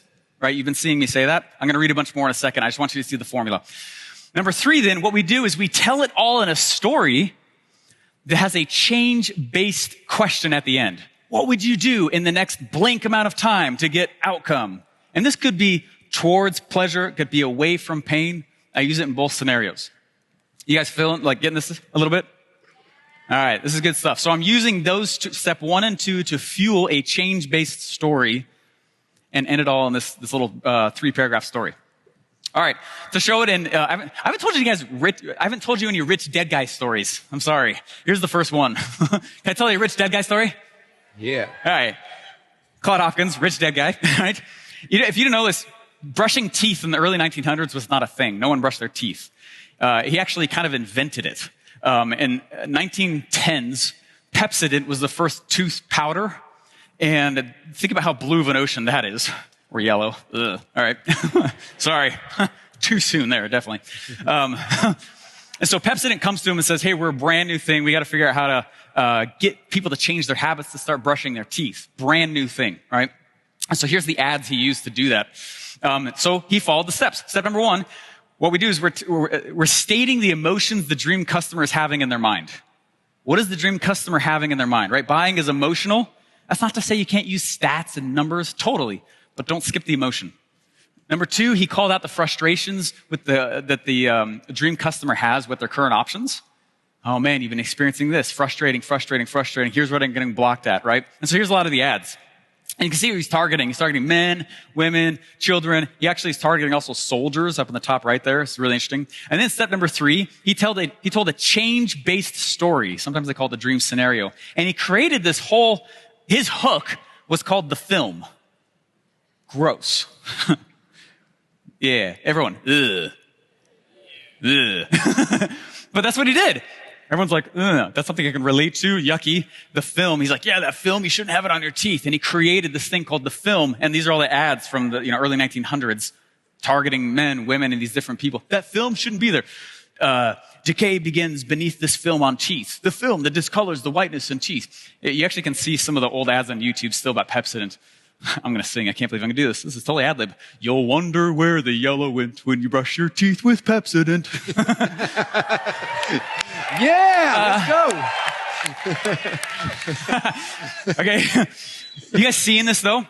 I want to shoot through a lot more client examples that I've done in the past, because now you see the pattern. And what a lot of people have not done is written a hook. Some of you guys might have been playing this game for a while and realizing right now, I don't know that I actually have a hook. Anyone realizing that right now? I have an origin story. I have a sales message, and that's what I keep shooting around the market. And people are going, whoa, I didn't give you permission to talk to me about that. Well, the reason is because the origin story is not the one to be spread around. The hook story is totally different. Gets them to say, tell me more. I've got the film. Make sense? You got to create that idea. All right, let's go into some more examples here. All right, very touching one again. This is a relationship one. This gentleman helped women who are also struggling in their marriage as well. All right, so I'm not gonna lean too far into this one here, but all right. So I said, you're a powerful woman with queen-like life, but your marriage has grown cold, and you've pushed aside the true feelings you have about some resentment building, and you're guilty about that. Okay. You do what it takes to revive the spark, but are fearful that something dramatic might be needed to do it. Despite the signs, you want to see if you still have the potential to be lovers or just roommates. And he crushed it with this, REwroommates.com. Who's going to click on that? People saying, tell me more? That's not a label. That's not a title. He's not titling the offer. We're not leading with the offer to the market. We're not leading with the sales message to the offer. That's a hook. Who's going to click on that? Someone saying, now they're coming to you saying, tell me more. Tell me my sales. What's your sales? What do you do? Those are the best sellers, right? With those types of customers, we call those laydown sales. They're the easy golden ones, right? They're like, throw in your credit card. You get a paper cut from their credit card or a plastic cut, right? Should I keep going? A few more examples? Yeah. Alrighty. All right. This one is, this was a lady who helped women, I think, I'm getting the stories mixed up because I took the pictures off. This was, she helped businesses with organic traffic who once used ads a lot. Okay. So this is what I wrote. Publishing your face off taught you to speak, but you honestly were successful before that. So notice with this first line, I'm already going for someone who's a little more educated. Okay. But the cost of publishing and then ads seems too high for such a measurably small reward, even though you still believe it's the path. But you can't afford to wait a year for organic traffic to kick in. All right. Who already is like, oh, I'm kind of in that scenario right now, right? See? You see what I'm talking about? I want you to observe the internal emotions you're feeling right now because you're like, that's a hook. This isn't her origin story. This is not the perfect webinar. This isn't the sales message. A different story. All right? You've read the writing on the wall with Facebook ads. Is there any? I have no idea. But by putting it there, someone goes, yeah, I've read the writing on the wall, right? No idea. And are already looking for a new way to reach more of your dream customers. What can you do in the next month to fix your ads and make it rain again? And we got didadsdie.com. Someone with a fearful, oh my gosh, they're going to go click on that. Here's another. I'm going to go faster. This was one positioned towards women who had just given birth and are having a hard time getting their bodies back. It's this self-image stuff going on, okay? It's an incredible couple that did this. So I wrote, of course, giving birth was magical, but it was also challenging. Honestly, though, there were really 2 new bodies born that day. Come on, that's some good copy. I'll pat myself on the back for that one. You loved your pre-pregnant body, but also feel anger and sneaking guilt over the challenge it's been to reclaim your body. Looking in the mirror, you don't even like or recognize yourself.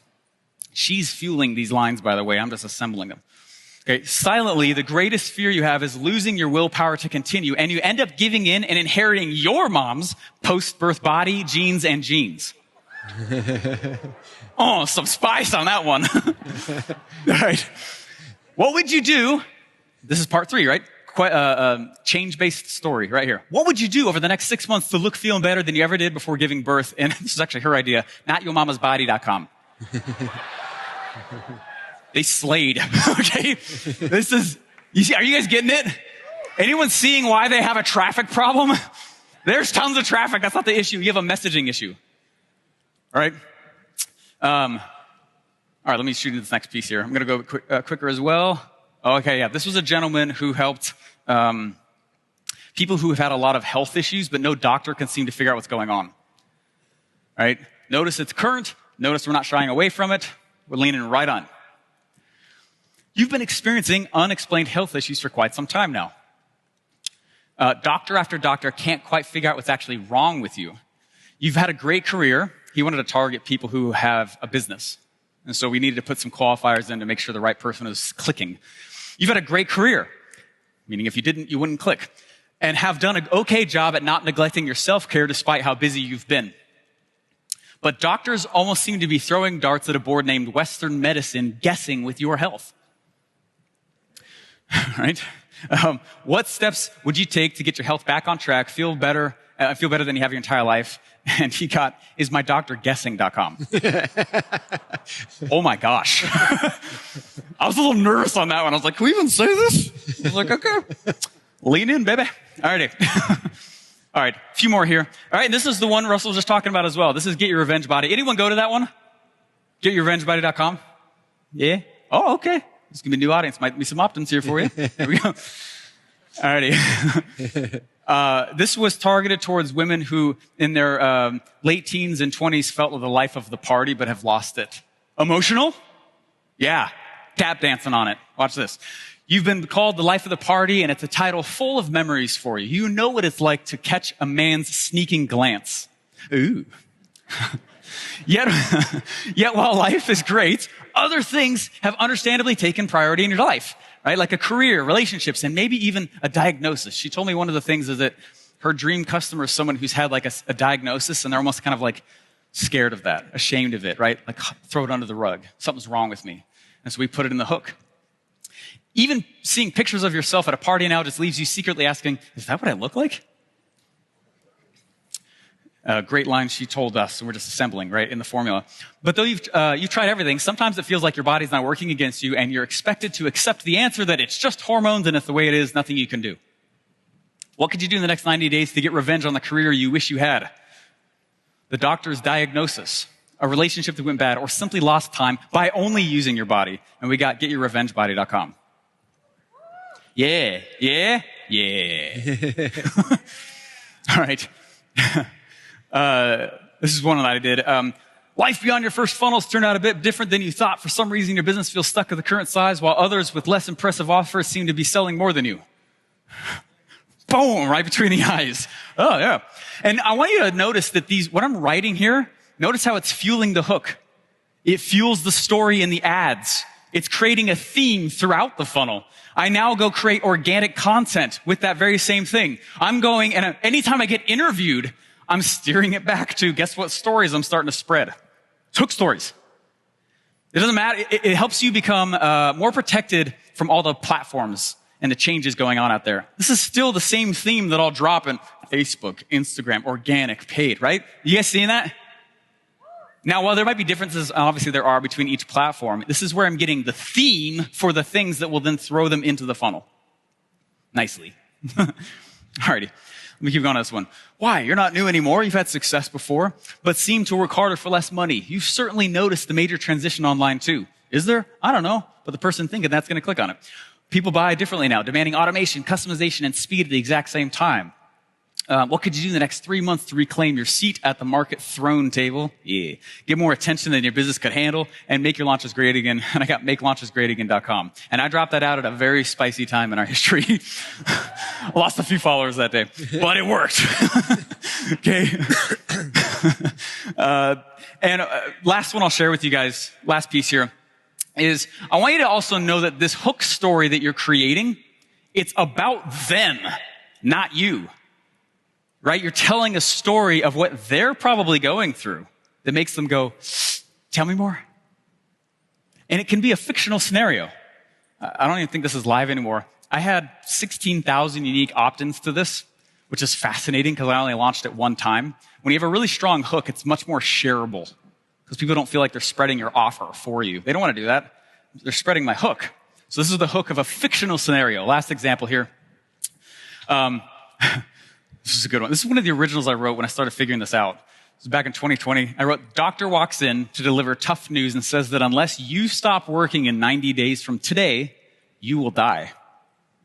What would your final offer be, and how would you launch it so that it would fund the rest of your life?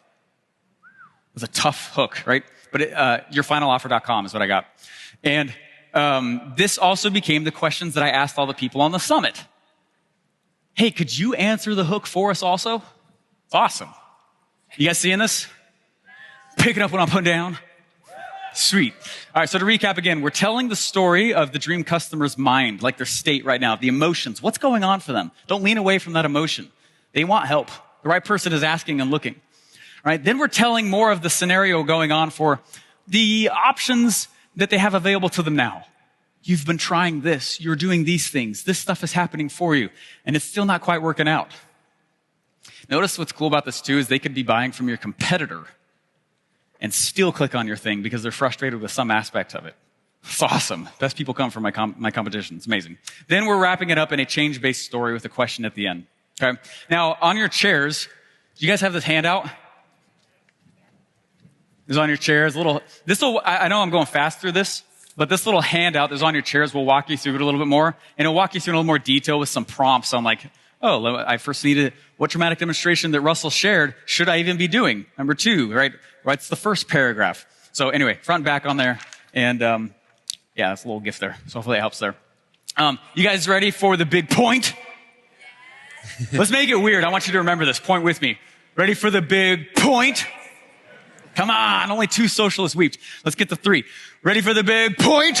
There we go. Here's the big point, which is that there are 2 kinds of messaging in hook story offer. Play ball with me. How does an offer get sold? Through a sales message. Ooh, interesting, Steve. Stick with me. Breaking some new ground there. Yeah. Okay, sales message sells the offer, and that's all around the origin story. But you guys know, if you walk around and just start telling your origin story to people out on the street, what happens? Okay, cool. Glad it's working out for you. It's a little tiptoe back. So something has to sell the sales message, and it is the hook. It's a hook message, and it is not about you, and it is not the origin story. Okay? It is the customer's story, and you can still tell stats, and you still can say case studies, how I did blank without blank. Absolutely, but it is about their dream, their desire, not your story and not your offer. Yeah? That gets them to raise their hand and say, tell me more. Clicking fast into your dramatic demonstration in your funnel. Yeah? Remember again that you do not launch funnels or offers. What you're launching is hooks that bring them to the funnel, which then brings them to the offer. Yeah. Oh, Russell. Yes. I got a question. Okay. I talked my face off for a second. That was awesome, though. Oh, thank you. Yeah. After we've hooked them with our dramatic demonstration, what's the best way to present the story and offer? Oh, that's a great question. I've been dying here. And good news, I've got something prepared for that as well. Are you serious? This is really good. This is really good. Yes. Again, before I jump into this, I want you guys to understand the key to a good dramatic demonstration, like Steve's talking about, is throwing out these hooks. And sometimes, like, if you struggle with this, like, you should be throwing hooks out all the time. There's a reason why I do a podcast, I do Facebook Lives and Instagram and all these things, because I'm just trying hooks all the time to see what people respond to. Sometimes I do a podcast and I hear nothing. I'm like, that hook sucked. Other time I get like 400 of you guys to tag me, message me, DM me. I'm like, okay, there's something there. I should go a little deeper, right? So you can test things out all the time. And then once you get response, you go deeper and deeper and deeper on those. So don't forget that, like, you're always testing hooks. Every conversation I'm having, I'm testing some kind of hook.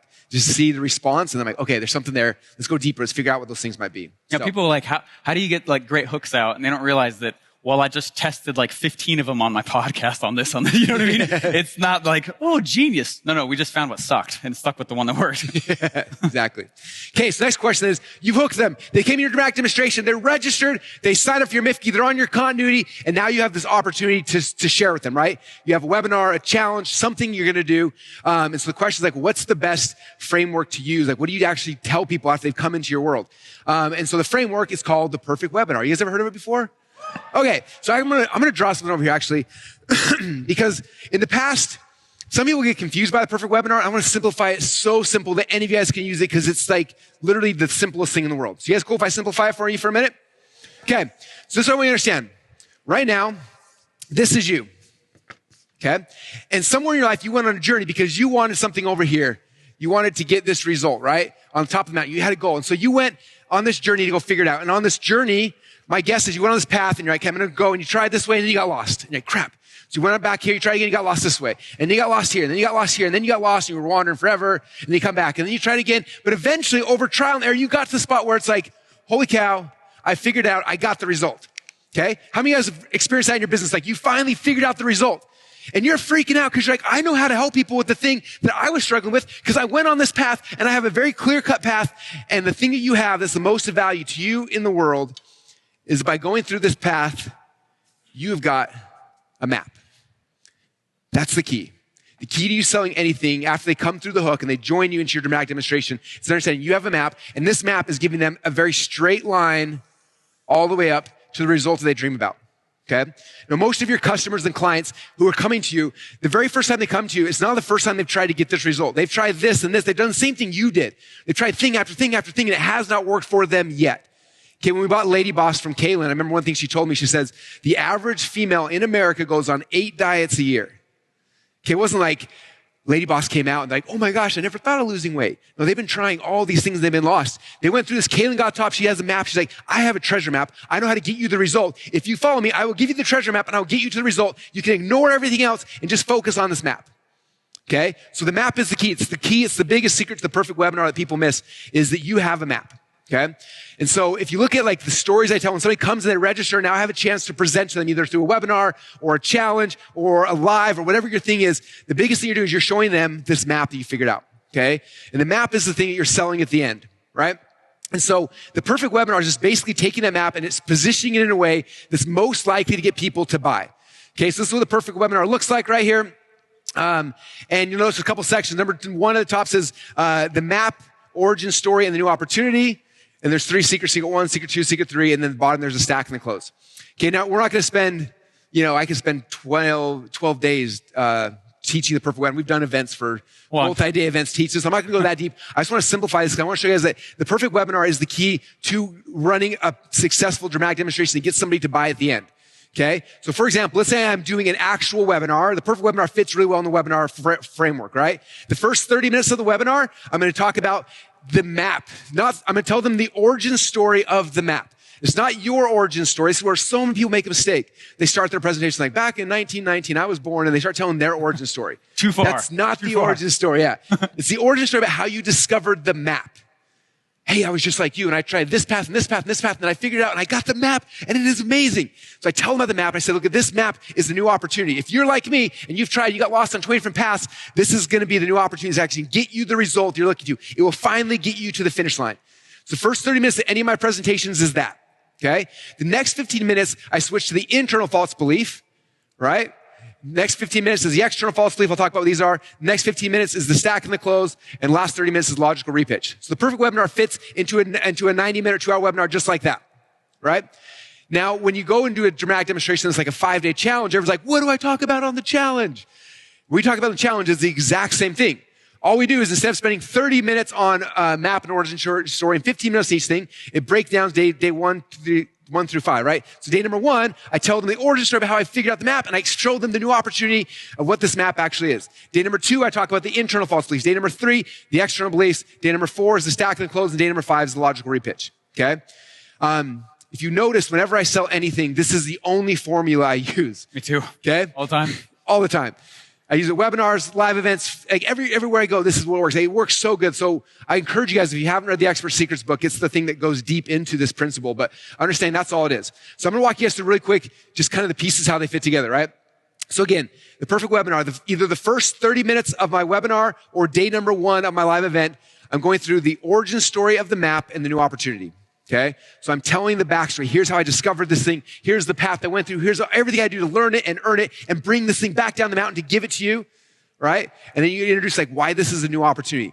The reason why this is so cool because this is new. You've tried all these other things, but this is what the new opportunity is. Okay? When I did the Funnel Hacks webinar, That's what this is, right? Like I tried to make money online a million different ways. I tried a bunch of things and finally like I tried eBay and Craigslist. I tried selling stuff on Amazon like that. And like the funnel was the thing that worked for me. And I got a map for you. So I explain that story. I tell my potato gun story and I introduce my first framework. Let me show you how funnel hacking works. And I walk them through that process. Okay. Now, the end of day one or the end of the first 30 minutes, they're like, oh my gosh, like I need that map. They believe in the map, right? They want the map so bad because they've seen the promised land. They saw that I got there. They want to know how to get there. But then what happens is then we get these false beliefs start bubbling up like, well, that's cool, but Russell did it because obviously he's so cool. And Steven did it because he's got that cool shirt and he's awesome, but it's not going to work for me. And all of a sudden, all of these fears start coming in, right? So again, that's number one. The next thing we do is move into secret number 2, which is the false belief. So this is day number 2 of a challenge, or it's the next 15 minutes of a perfect webinar.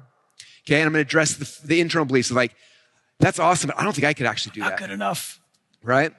And so, for example, what I would do in the ClickFunnels webinar, the Funnel Hacks webinar, this is where I would do a demo, product demonstration. Like, let me show you how simple ClickFunnels is. And I show it, I drag, I drop, and all of a sudden they're like, oh my gosh, not only do I first believe that this map is the thing that will actually get me the promised land, now I believe that I can actually do it.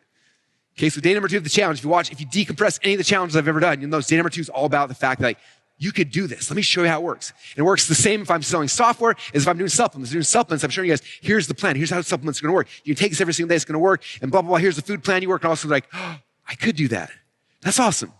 Okay. But then the next little thing bubbles up in your head. And the next thing is like, well, this is cool. I do believe that this is the greatest map in the world. I do believe that I could actually do it. But, and their brain starts freaking out. Like, I got to blame somebody else. It's like, but I can't do it because of this reason. And they start pointing at everything else, right? In my world, in the entrepreneur world, the thing that people always freak out about is like, that's cool. Funnels are awesome. I believe I could actually build in ClickFunnels. I don't know how to get traffic, so I'm out. I'm sorry.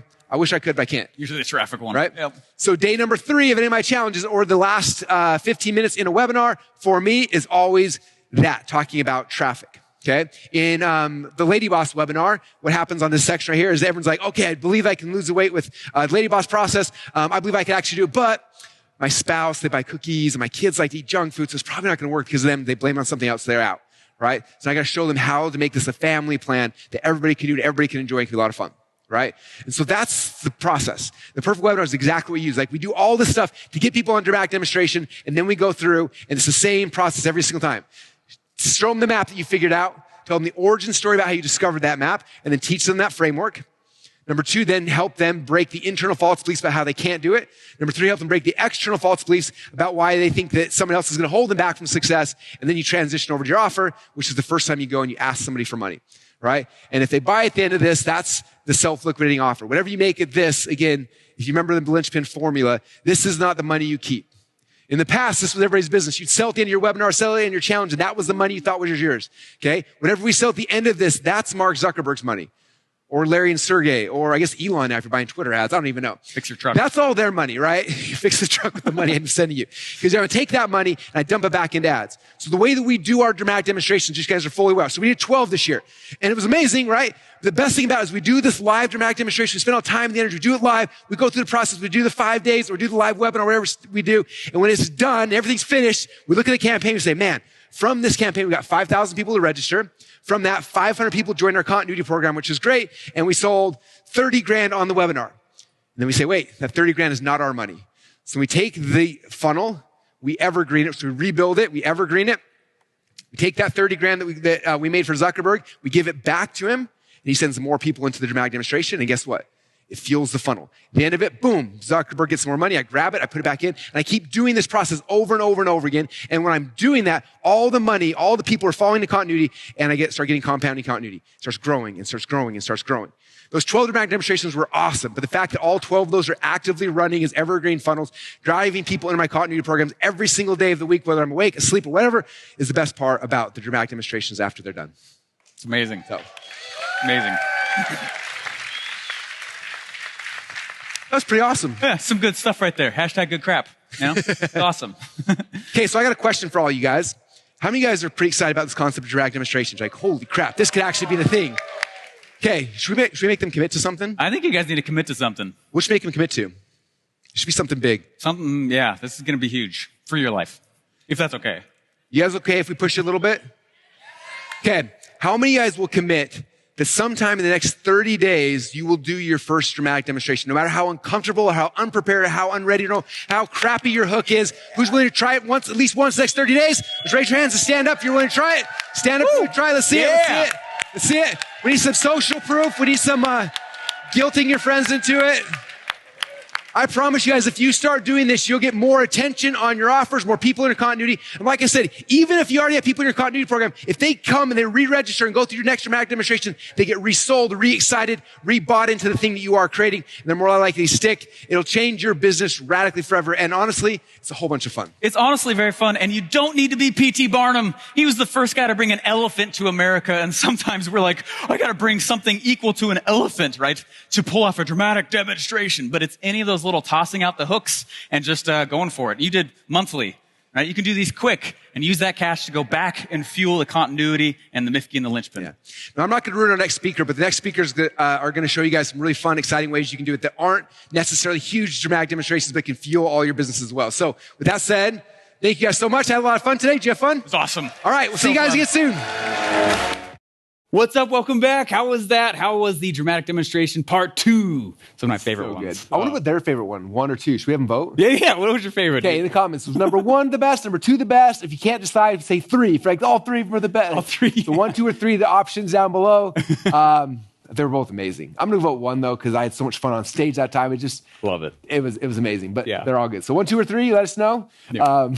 And those little hook pieces, man, those are so much fun. Reading all those, I know that I read a lot on that, and but gosh, to me, that's like where I actually start brainstorming funnels and make funnel building easier. I'm curious, how many guys would love to have Steve actually like write your offer hook for you? Ooh. Okay, he's done it twice for me now for 2 of our side businesses. It was so insanely cool. Anyway, so I'm gonna drop that bomb out there, and then we'll come back to it later. Let me know. So, yeah, put a 2 if so.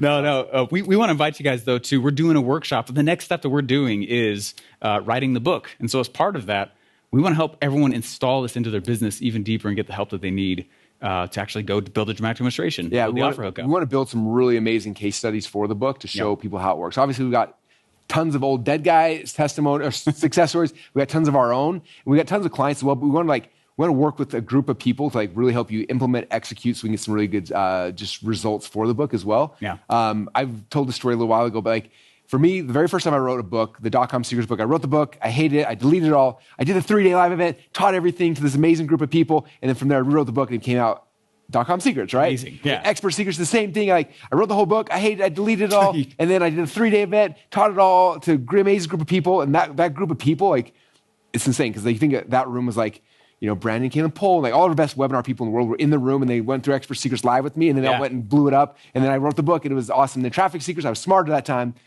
I didn't write the book first. I just did the event. It was amazing. And so with this book, we're really excited for it. And so that's what's happening. We're doing this 3-day event to teach it for the very first time. And just like everyone who learned the perfect webinar from Expert Secrets the very first time ahead of time, those people all had like a year advance on everybody else, and they blew it up, and they were making crazy money before we ever got to anything. So that's kind of the same thing here. If anyone wants to be in the front of the line and learn this directly from our feet and have us actually do it for you, that's what this workshop's about. That's coming up here really soon. And it's going to be amazing. You want to talk about what's going to be actually happening at it? Yes. That's the kick. This is the catch, is that we want a small group. It's a small group on purpose so that we can go deep and actually help you actually really install this stuff. And I'm going to write an offer hook for you one-on-one.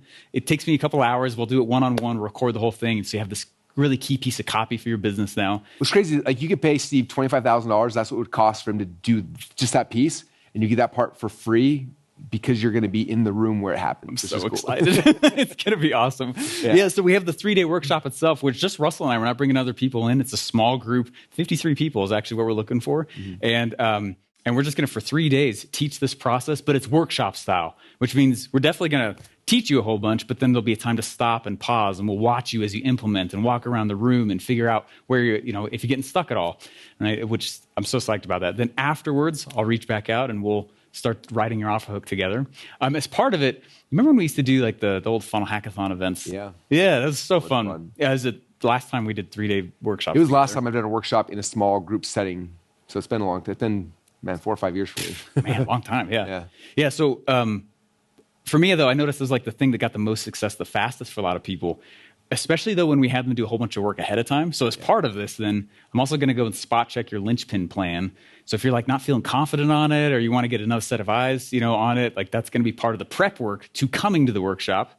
And then when you get all these insights and exciting things happening, I'll go write your offer hook with you, but I don't want to just leave you hanging there either. I'm going to get back with each of you as well and give you guys an opportunity to just keep asking questions because I want to see how it landed, right? We're writing the book. Yeah. I don't want to delete the book and then go. I want to write the book the first time out. So. It's going to be awesome. Yeah. I'm excited for the event. I'm excited to just be able to actually sit down and work with you guys. I'm going to bring in some really cool presentations I've never given before. I'm going to show you some unique ways to create dramatic demonstrations. We do dramatic demonstrations around all sorts of things. Like we do dramatic demonstrations to our affiliates who are going to promote something. We've done them to launch video, like YouTube videos, to launch events, launch books. So I'm going to talk about those kind of things. I'm going to be showing you guys other ways, like just some really unique, simple ways to do these things that are amazing. We just recently did a dramatic demonstration where we sold more people into our continuity program in 15 minutes than we had done 8 months prior through paid ads alone. So if you want to learn how to do that to your continuity program, we're going to show you all that kind of stuff and just kind of give you all the goods because it's going to be the entire foundation for the book. So I'm excited for this. Yeah, if the concept in general has been a little bit like sticky, you're like, how does this work out? There's going to be not just time for you to do it. You're going to see tons of examples from lots of industries. So it'll be awesome. So Steve, I really want to come to that event. If I want to go, where should I, how do I sign up for this event? Yeah, if only there was a great URL I could send you to. Cool. Hey. So it's a dramatic demonstrations, plural, dramaticdemonstrations.com/53, the number 53. Why 53? Because there's only 53 seats. And actually, as I do this right now, there's a little less because we've already been selling it. So there's less than 53 seats. So very cool. Love to have you guys go there and love to have you in the room. Yeah, it's going to be awesome. So I'm pumped to work with you guys directly. I've not done something like this in 4 or 5 years, and it's gonna be a lot of fun. He convinced me to do this, so I'm pumped for it. But it's about something so much fun and exciting, and like the results someone can get from this quickly is like the best part too. A lot of times when you're investing in something, like I'm gonna invest this, like how fast can I make it back? And the reality is like one dramatic demonstration should get it back in like very, very quickly. You know what I mean? Yeah. And then after that, everything's pure profit. So it's like you have a chance first off to hang out with me and Steve, just one-on-one in a group that we never do this. And number two, it's like what you implement, what you learn, you can implement very, very quickly and get your money back. And then from there, you got the skill set, you got the hooks, you got offer, like all the stuff you have for the rest of your life. And so just one of those things that like the gift that keeps on giving for the rest of your life. So it's really cool. Yeah, I think that the danger is someone goes and they kind of like half plan the dramatic demonstration. Like, I don't know if that actually worked. One solid, real, totally well thought through. And that's really all it takes to put something out. Yeah. So, and then after you got it, then you do it every time you launch a new thing, new funnel, new whatever, and just keep it going. So, all right. So dramaticdemonstrations.com/53. I'm sure the link will probably be on the page. Right here. And that's the game plan. So. Who's coming? Who wants to come? Go over to the chat. Let us know. Put 5-3 in the chat. We're excited to have you guys. Very cool. All right. Awesome. Thanks for joining us. This has been great. Appreciate you guys. We'll see you in Boise here in a couple weeks. Let's go. Bye-bye.